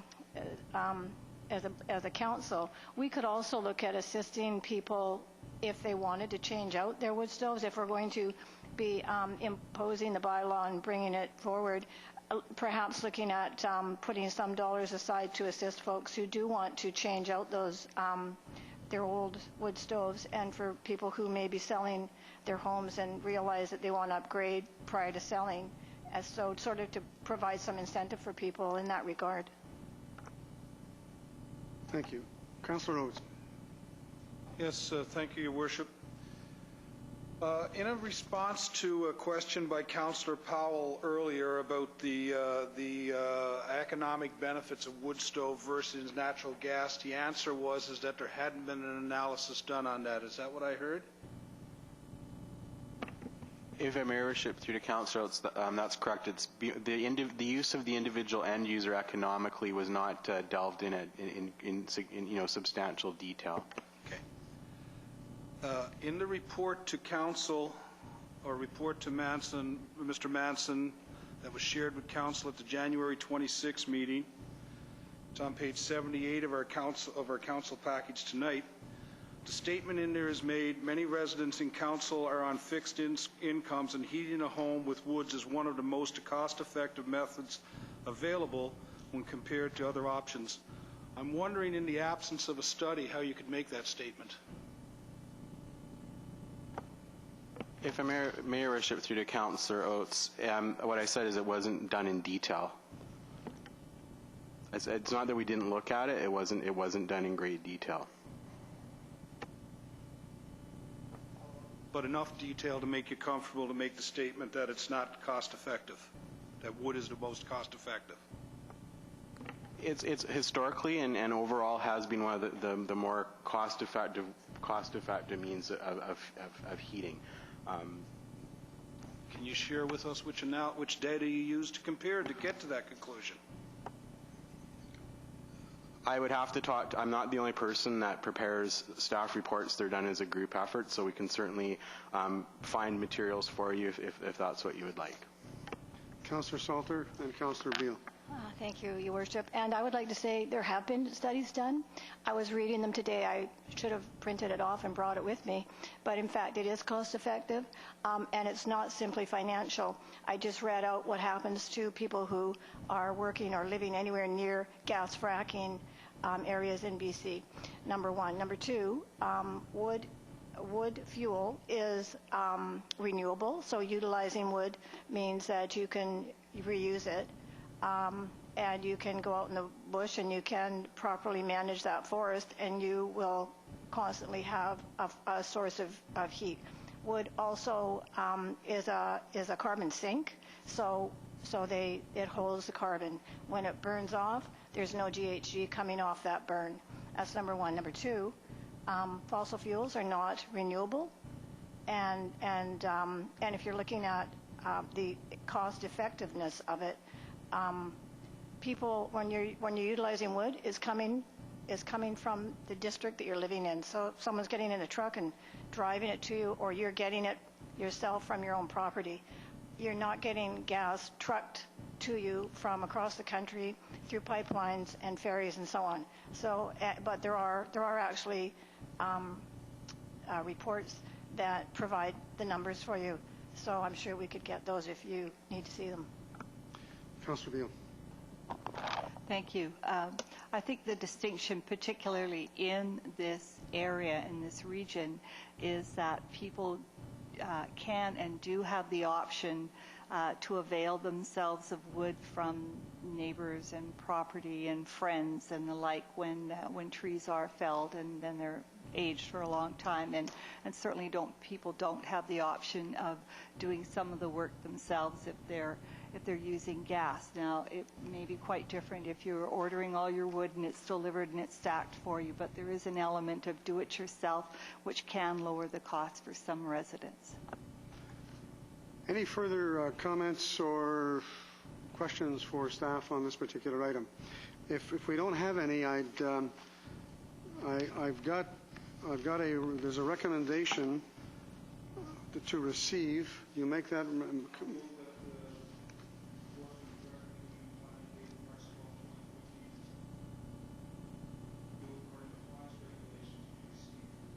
Do I have a seconder for that motion? Second by Councillor Patterson. Any further questions or comments on that report? Seeing none, all those in favor? Opposed? Thank you. That is carried. Now, Mr. Manson, I have recommendations on page 76. Is this the time when I bring those forward? When do I bring those forward?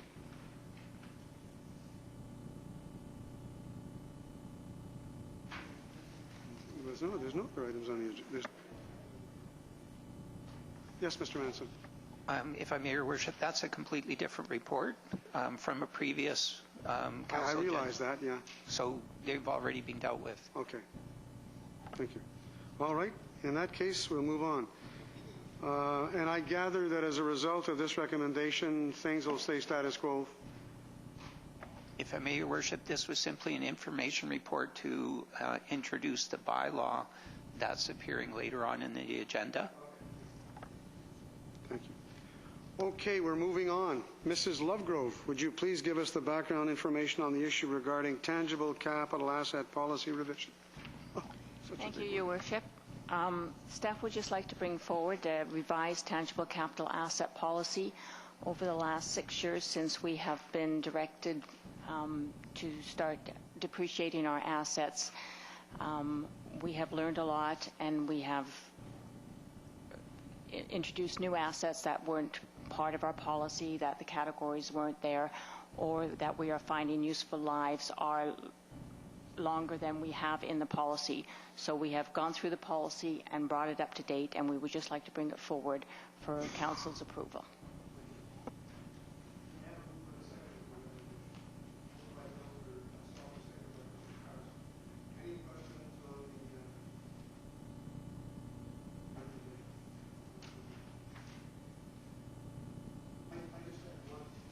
One very quick question. There was a comment about the effects of doing it or not doing it are negligible, but I gather the effects of doing it are give us a little more money. Is that correct? We do try to amortize our assets over the longest useful life that we can, which, yes, would be beneficial on the financial side for the organization. Thanks. Okay, thank you. Councillor Salter. Thank you, Worship. I just have a question. I don't know what SCADA stands for. Page 89, it's sort of throughout the report, but I didn't know.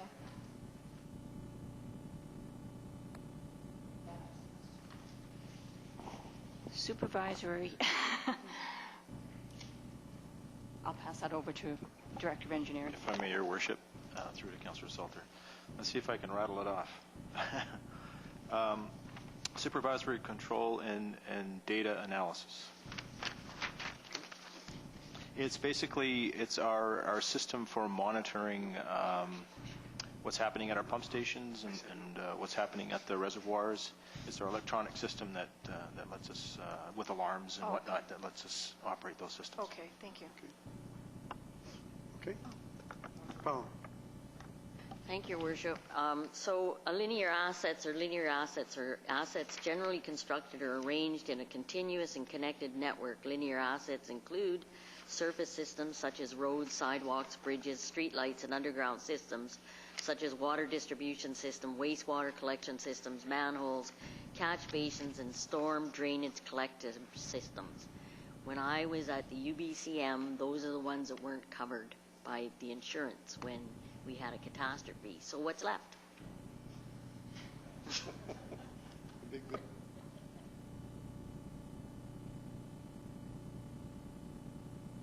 Okay, on that note, I'll call the question. All those in favor? Opposed? Thank you, that is carried. All right, we're moving on here. The Emergency Program Coordinator, renewal of Regionally Emergency Resource Agreement. And I believe it's Mr. Banks. Chief Banks, you're up. Thank you, Your Worship. This report is it's for the renewal of the mentioned agreement. It's been in place for the last 5 years now, and it's up for renewal. This covers the joint funding of the emergency support services and our emergency communications team, and how it's operated. It's a joint agreement between ourselves, Town of Qualicum Beach, and the Regional District of Nanaimo. Questions? Councillor Powell and then Councillor Patterson. Thank you, Worship. So is that the position, the .4 position of the bylaw officer? Your Worship, through to Councillor Powell, no, it is not. We have a, in this agreement, we have a volunteer coordinator position.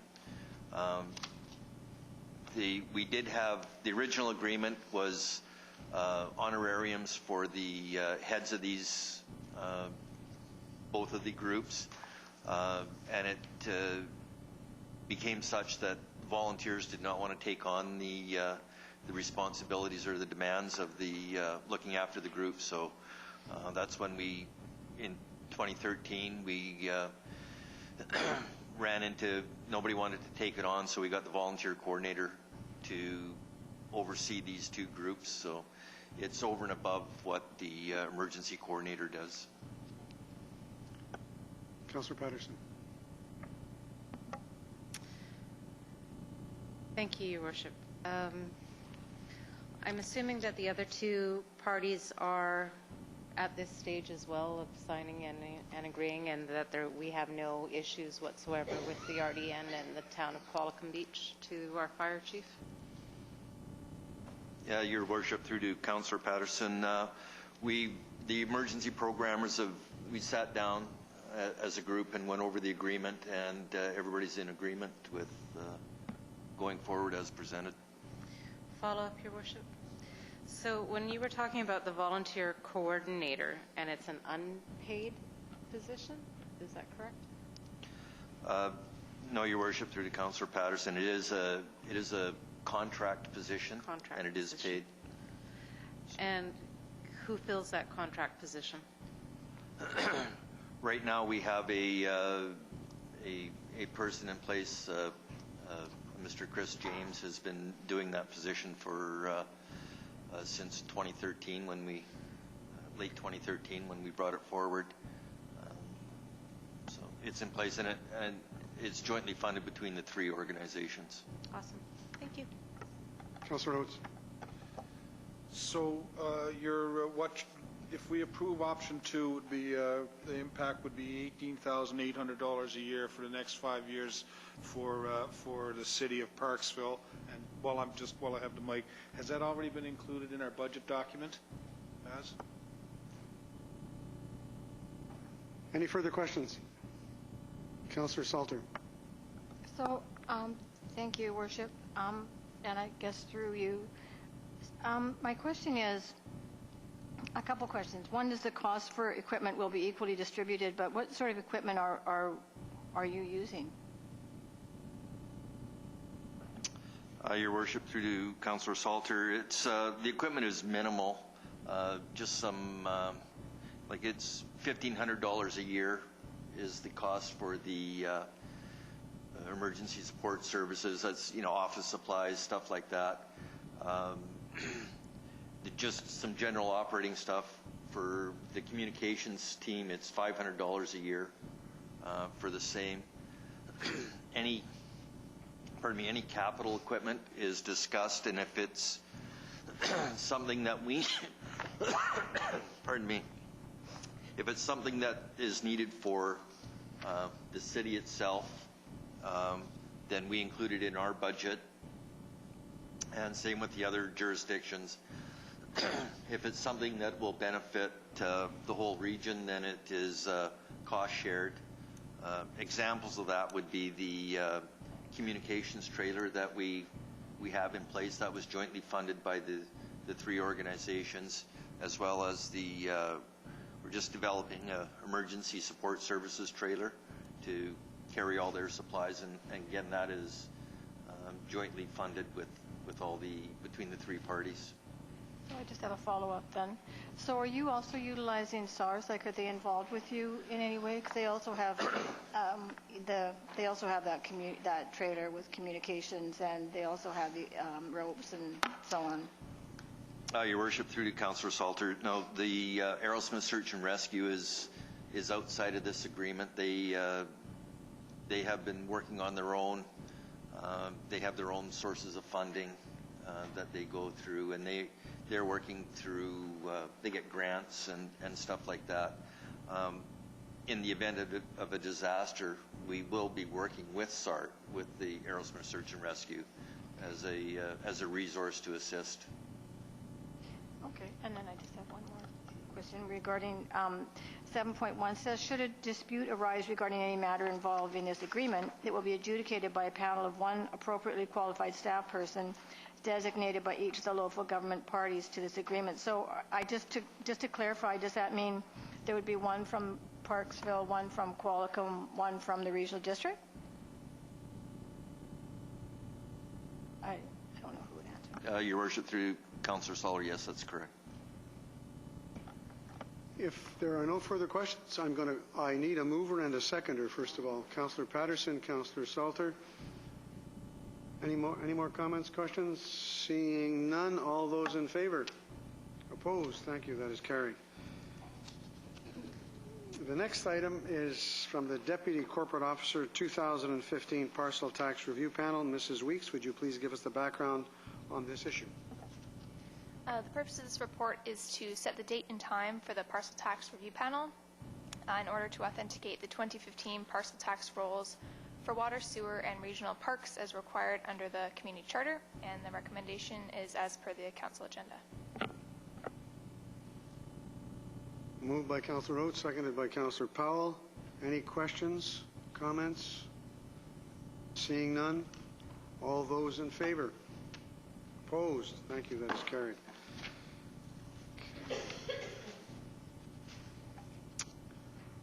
Once again, Mrs. Weeks, would you please give us the background on the issue regarding the 2015 spring grant and aid applications? And I'm so sorry that Councillor Greer is not here. This report is submitted in accordance with the city's grant and aid policy. Council is requested to appoint 2 councillors to serve as a grant and aid select committee to review applications for financial assistance from community groups and organizations, and recommendation is as per the Council agenda. Do I have a mover and a seconder for those motions?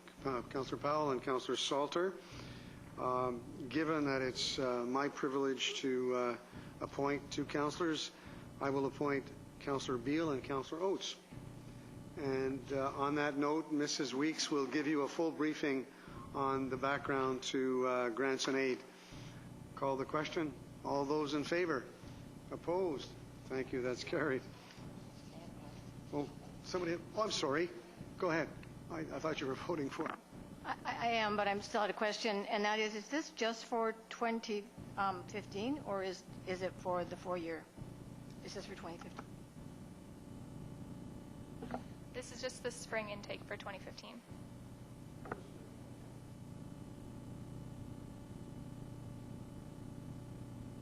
Okay. Now, I want you to bear with me, Council, because we have a number of bylaws tonight and a number of final adoptions, and I'll try not to confuse myself, and I'll try not to confuse you. First of all, item number 6.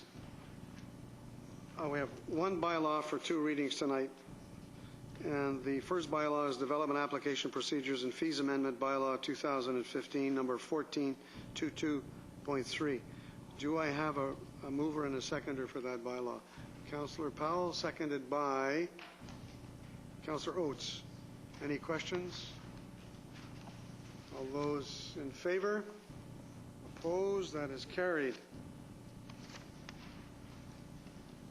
We have 2 readings in advance to the public hearing. We have 1 bylaw for 2 readings and advancement to the public hearing tonight, and it's the Zoning and Development Amendment Bylaw 2015, number 2000.100. Do I have a mover and a seconder for that? Councillor Powell, once again. Councillor Oates. Any comments, any questions? Seeing none, all those in favor? Opposed? Thank you. That is carried. Okay, we have 2 bylaws for 3 readings. The first one is the outdoor burning amendment bylaw 2015 1428-3 and solid fuel appliance regulation bylaw 2015 number 1516. Do I have a mover and a seconder? You have a question before you want to move it. All right. So can we take out the salt? Could we separate them? Okay, before, There okay. is no mover and secondary at this point. But let me get a mover in a second. Okay. And then moved No. by? Am I, no? No, because I want to separate them and not do them both together. Oh, okay. All right. So we'll do them separately. The first one is the Outdoor Burning Amendment Bylaw 2015-1428.3. Do I have a mover and a seconder? Moved by Councillor Powell, seconded by Councillor Oates. All. Any questions? No. Councillor Beale. Thank you, Your Worship. One thing I'm wondering about with the Outdoor Burning Amendment Bylaw, which would then include agricultural land, overall, I'm in support of this. I'm wondering, though, if there may arise occasions where we really do want to make an exception.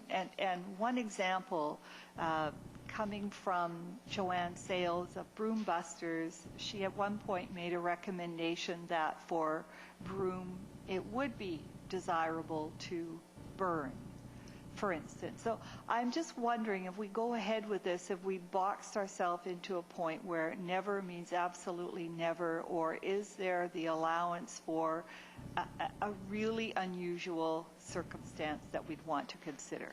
Good question. Mr. Russell, I didn't think we boxed ourselves in, but maybe I've got a great memory, but it's short. If I may, Your Worship, through to Councillor Beale and yourself, there are things that are under Part 26 of the Local Government Act. Council can vary. I would have to look into it further if Council can vary the specific provision. However, Council can always amend a bylaw. The bylaw itself, Council can enact and amend bylaws at will.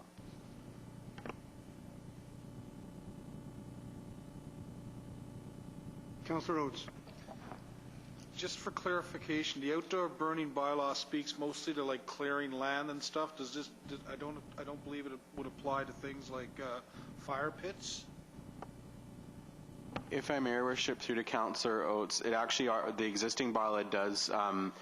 It talks about campfires and fire pits, but it doesn't ban them. So for points of clarity, the bylaw does talk about fire pits and campfires, and they are allowable. But any kind of clearing fire is basically already banned within the municipality, with the exception of lands that are agricultural presently. This bylaw proposes to take away on the agricultural lands. All those in favor? Opposed? Thank you. That's carried. The next item is the Solid Fuel Appliance Regulation Bylaw 2015, number 1516. Do I have a mover and a seconder for that? Councillor Oates, seconded by Councillor Salter. Any questions? Councillor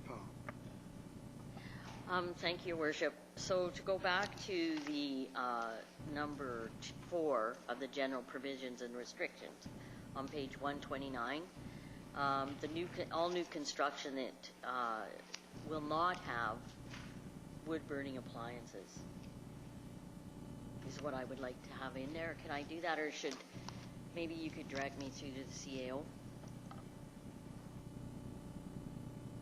Who wants to answer that?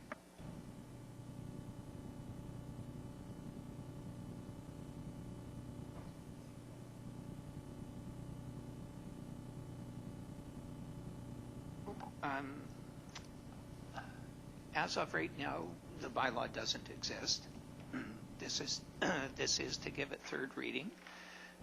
If council, I guess there's two ways to do it. One would be to refer it back to staff to include such a provision, or try and draft such a position here and now on the fly. I would suggest that you send it back to us for revision. Thank you. Pardon me? Well, you could ask for what, Mr. Yes, Mr. Mann. I've just been told that the recommendation so far has been moved and seconded. So what I would suggest that you defeat it, and then you come back with another resolution that staff be directed to amend what we've got here to include an outright prohibition on the installation on stoves on new construction. Okay, so that's what we're doing then. We're voting on the solid fuel appliance regulation bylaw 2015, number 1516. All those in favor? All those, are you in favor? Opposed? That's carried. Thank you.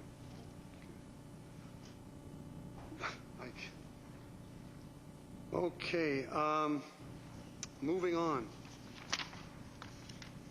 Third reading. We have one bylaw for a third reading tonight, and that's the Zoning and Development Amendment Bylaw 2015, number 2000.99. Do I have a mover and a seconder? Councillor Oates, seconded by Councillor Beal. Seeing no questions or comment, we have a question, Councillor Salter.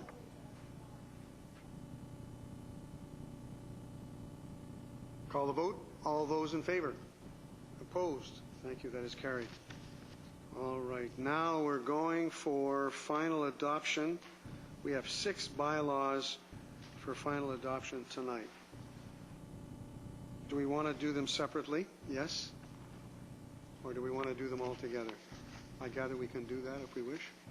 So what's the pleasure of council? Do we want to do them all together, or do you want to do them separately? Separately? Fine. We have one that wants it. We'll do it. Number 1. Oh, not number 1. The Sanitary and Storm Sewage System Amendment Bylaw 2015, number 1319.11. Moved by Councillor Oates, seconded by Councillor Powell. Questions, comments? Councillor Salter. I oppose this motion, and the reason I oppose it is because the economic climate in Canada is unsettled. The dollar has been predicted now to go below 80 cents. This impacts our economic viability as well as Parksville's ability to borrow. Record low interest rates are occurring now, then these cannot be maintained. This bubble's going to pop. Gas prices are up. This is not the time to raise rates. Governments are struggling, and we need to hold a steady course. The water program is now on hold for at least 2 years, so if we're actually coming up with a plan B, we may not even need to raise these rates because we may not need the money that we thought we did. So I think we're ahead of what we need to do now. Things have changed, and I think we should be take a sober second look here. Thank you. Any further comments? I'm going to call the vote. All those in favor? Opposed? Thank you. That is carried. The second one is the Water Service System Amendment Bylaw 2015, number 1320.24. Do I have a mover and a seconder? Moved by Councillor Powell, seconded by Councillor Oates. Any comments? Councillor Salter. I will repeat what I just said. Okay. No further comments. I'll call the vote. All those in favor? Opposed? That's carried. Thank you. The Sewer Parcel Tax Amendment Bylaw 2015, number 1493.2. Do I have a mover and a seconder for that bylaw? Councillor Powell, seconded by Councillor Beal. Any comments? Councillor? I continue to oppose this motion. Okay. Any further comments? Seeing none, I'll call the vote. All those in favor? Opposed? That is carried. Water Parcel Tax Amendment Bylaw 2015, number 1494.2. Do I have a mover and a seconder? Councillor Oates, seconded by Councillor Powell. Any comments? Ditto. Okay, ditto will be fine. Okay. Any further comments? All those in favor? Opposed? That's carried. Thank you. Fees and Charges Bylaw 2015, number 1515. Do I have a mover and a seconder? Councillor Beal, seconded by Councillor Oates. Any comments? All those in favor? Opposed? That's carried. Zoning and Development Amendment Bylaw 2014, number 2000.98. I have a mover and a seconder for that bylaw. Moved by Councillor Powell, seconded by Councillor Beal. Any comments? Councillor Salter. And I oppose this bylaw. Thank you. Any further comments, questions? I'll call the vote. All those in favor? Opposed? Let's do that again. All those in favor? Opposed? That is carried. Thank you. Okay. We did that. Yes, thank you for reminding me of that. Does any member of council have any new business? Okay, has everybody got new business, or? No? Okay, so Councillor Salter, we'll start off with you.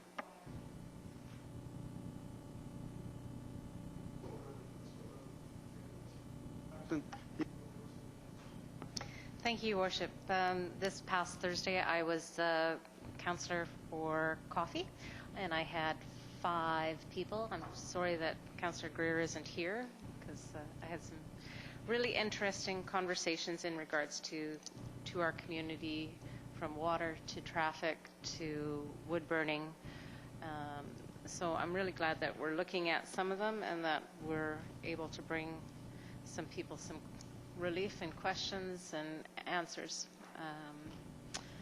And in addition to that, I also sit as the liaison for the Oceanside Accessibility Association, and they will be having an upcoming fundraiser and a walkabout town, and I'll get the final date in the next week to 2 weeks, and I really hope that Mayor Lefebvre gets to sit in a wheelchair again and do a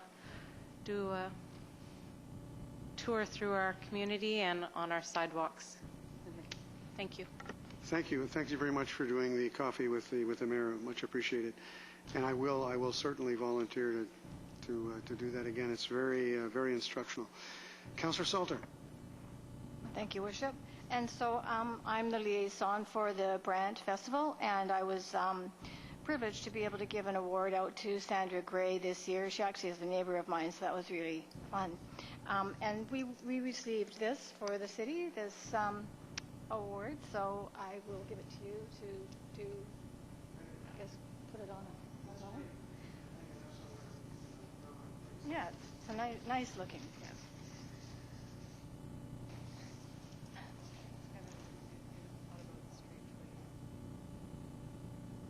Geese, yeah.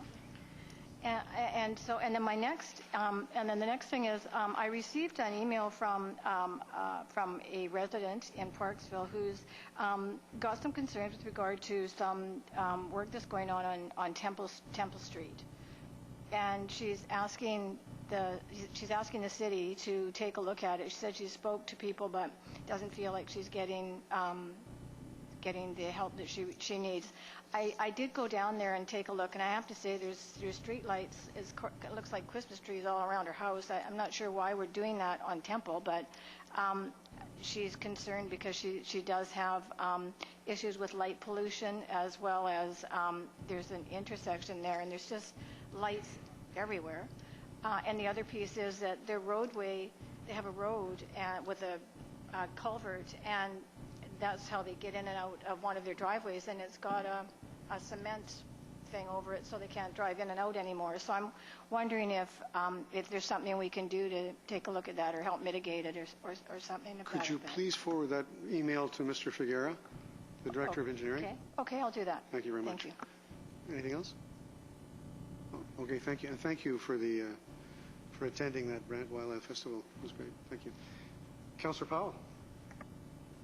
Thank you, Your Worship. I actually have a recommendation this evening that the Parksville City Council direct staff to make application to the Federal Gas Tax Strategic Priorities Fund Capital Infrastructure Project Stream for a financial contribution towards the cost of construction of the Englishman River Water Service drinking water treatment and intake infrastructure and distribution system. Seconded by Councillor Oates. Any discussion? Comments? Yes, Councillor Salter. Okay, so we're requesting that we ask for grant dollars for that intake system up above the highway. I thought that was on hold. I thought that project was on hold for the next couple of years. It's not on hold yet. Okay, because I heard that on the radio this morning.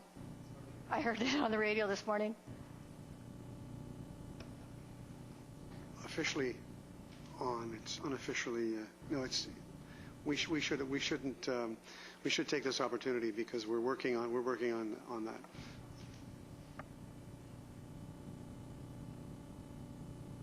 So one of the things that we're trying to do is meet timelines. These dollars only become available at certain times of the year, and we are still working with DFO to get the intake approved. And so it behooves us to get this money now. So if it does change, we're ready to go. Anything else, Councillor Powell? Okay.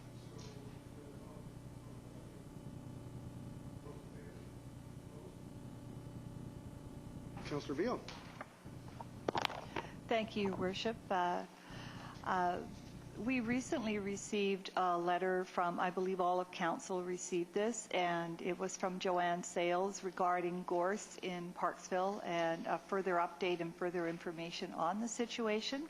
And what I am asking is, can we ask staff to recommend the best way to proceed in order to remove the gorse along 19A in the resort area? And I would also furthermore like to ask staff to work with Joanne Sales of Broombusters regarding this. So I wonder if we could do that. It just seems that well, anyway, that's what I would like to ask.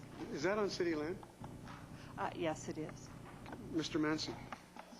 If I may, Your Worship, I am getting old, but I seem to recall that there's already a recommendation or a resolution from Council that has directed staff to do exactly that.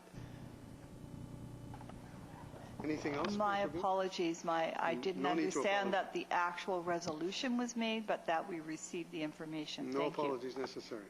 Any further information? Any further items for Council? Well, I do. I have a couple of things. First of all, at the invitation of the mayor of the city of Nanaimo, I attended on Saturday afternoon a reception for new immigrants to the city of Nanaimo, of which there are about 900.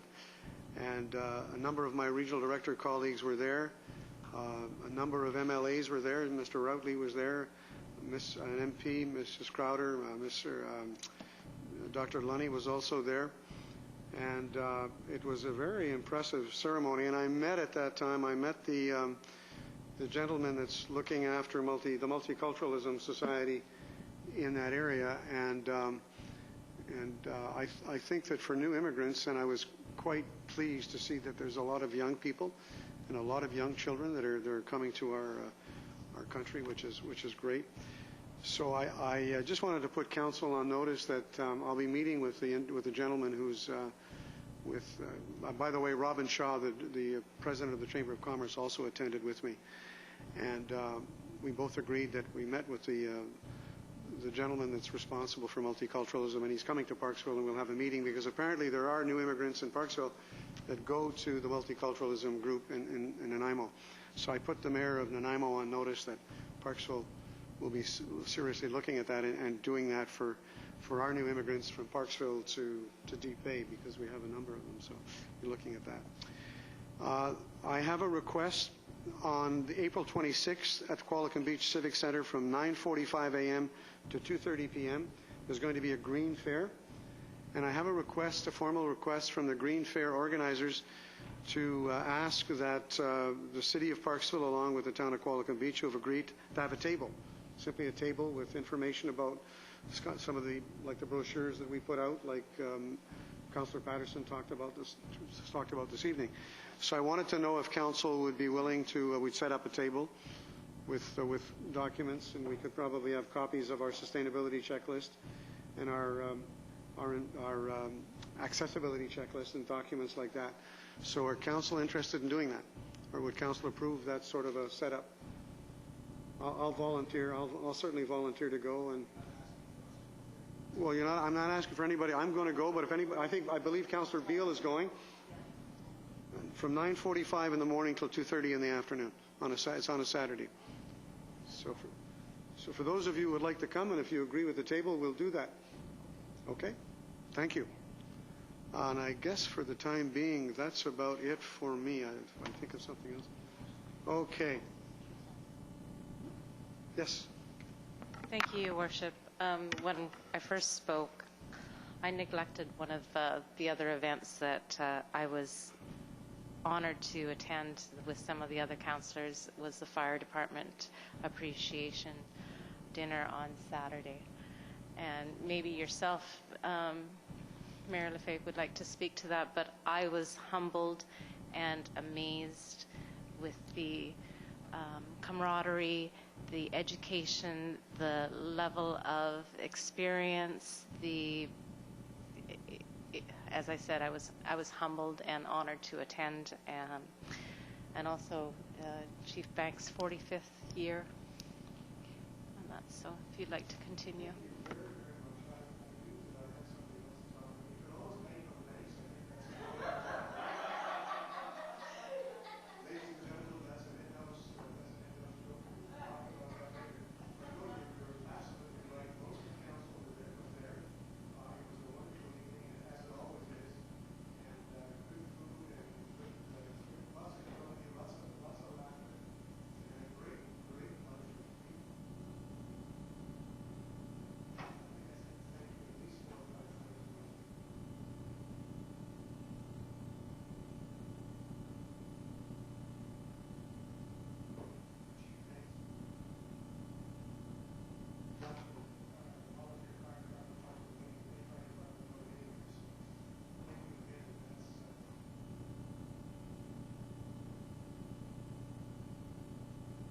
Night. You can bank on banks. You can bank on banks. So,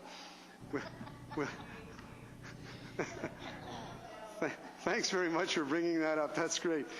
How could I forget? I knew I had something, but a mental block, and it's something to do with the Boston Bruins and the Montreal Canadiens that I tend to get. Okay. Thank you very much again.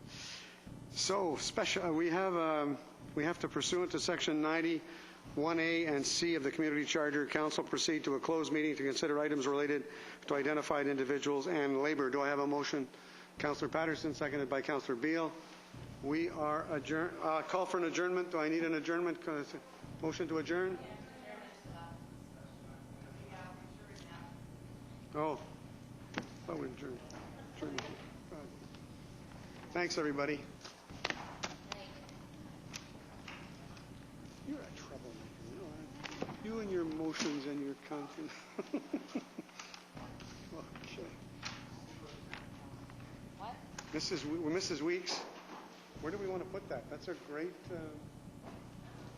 Why are you limping? Oh, you weren't limping this afternoon. Okay. Remember, you can bank on banks.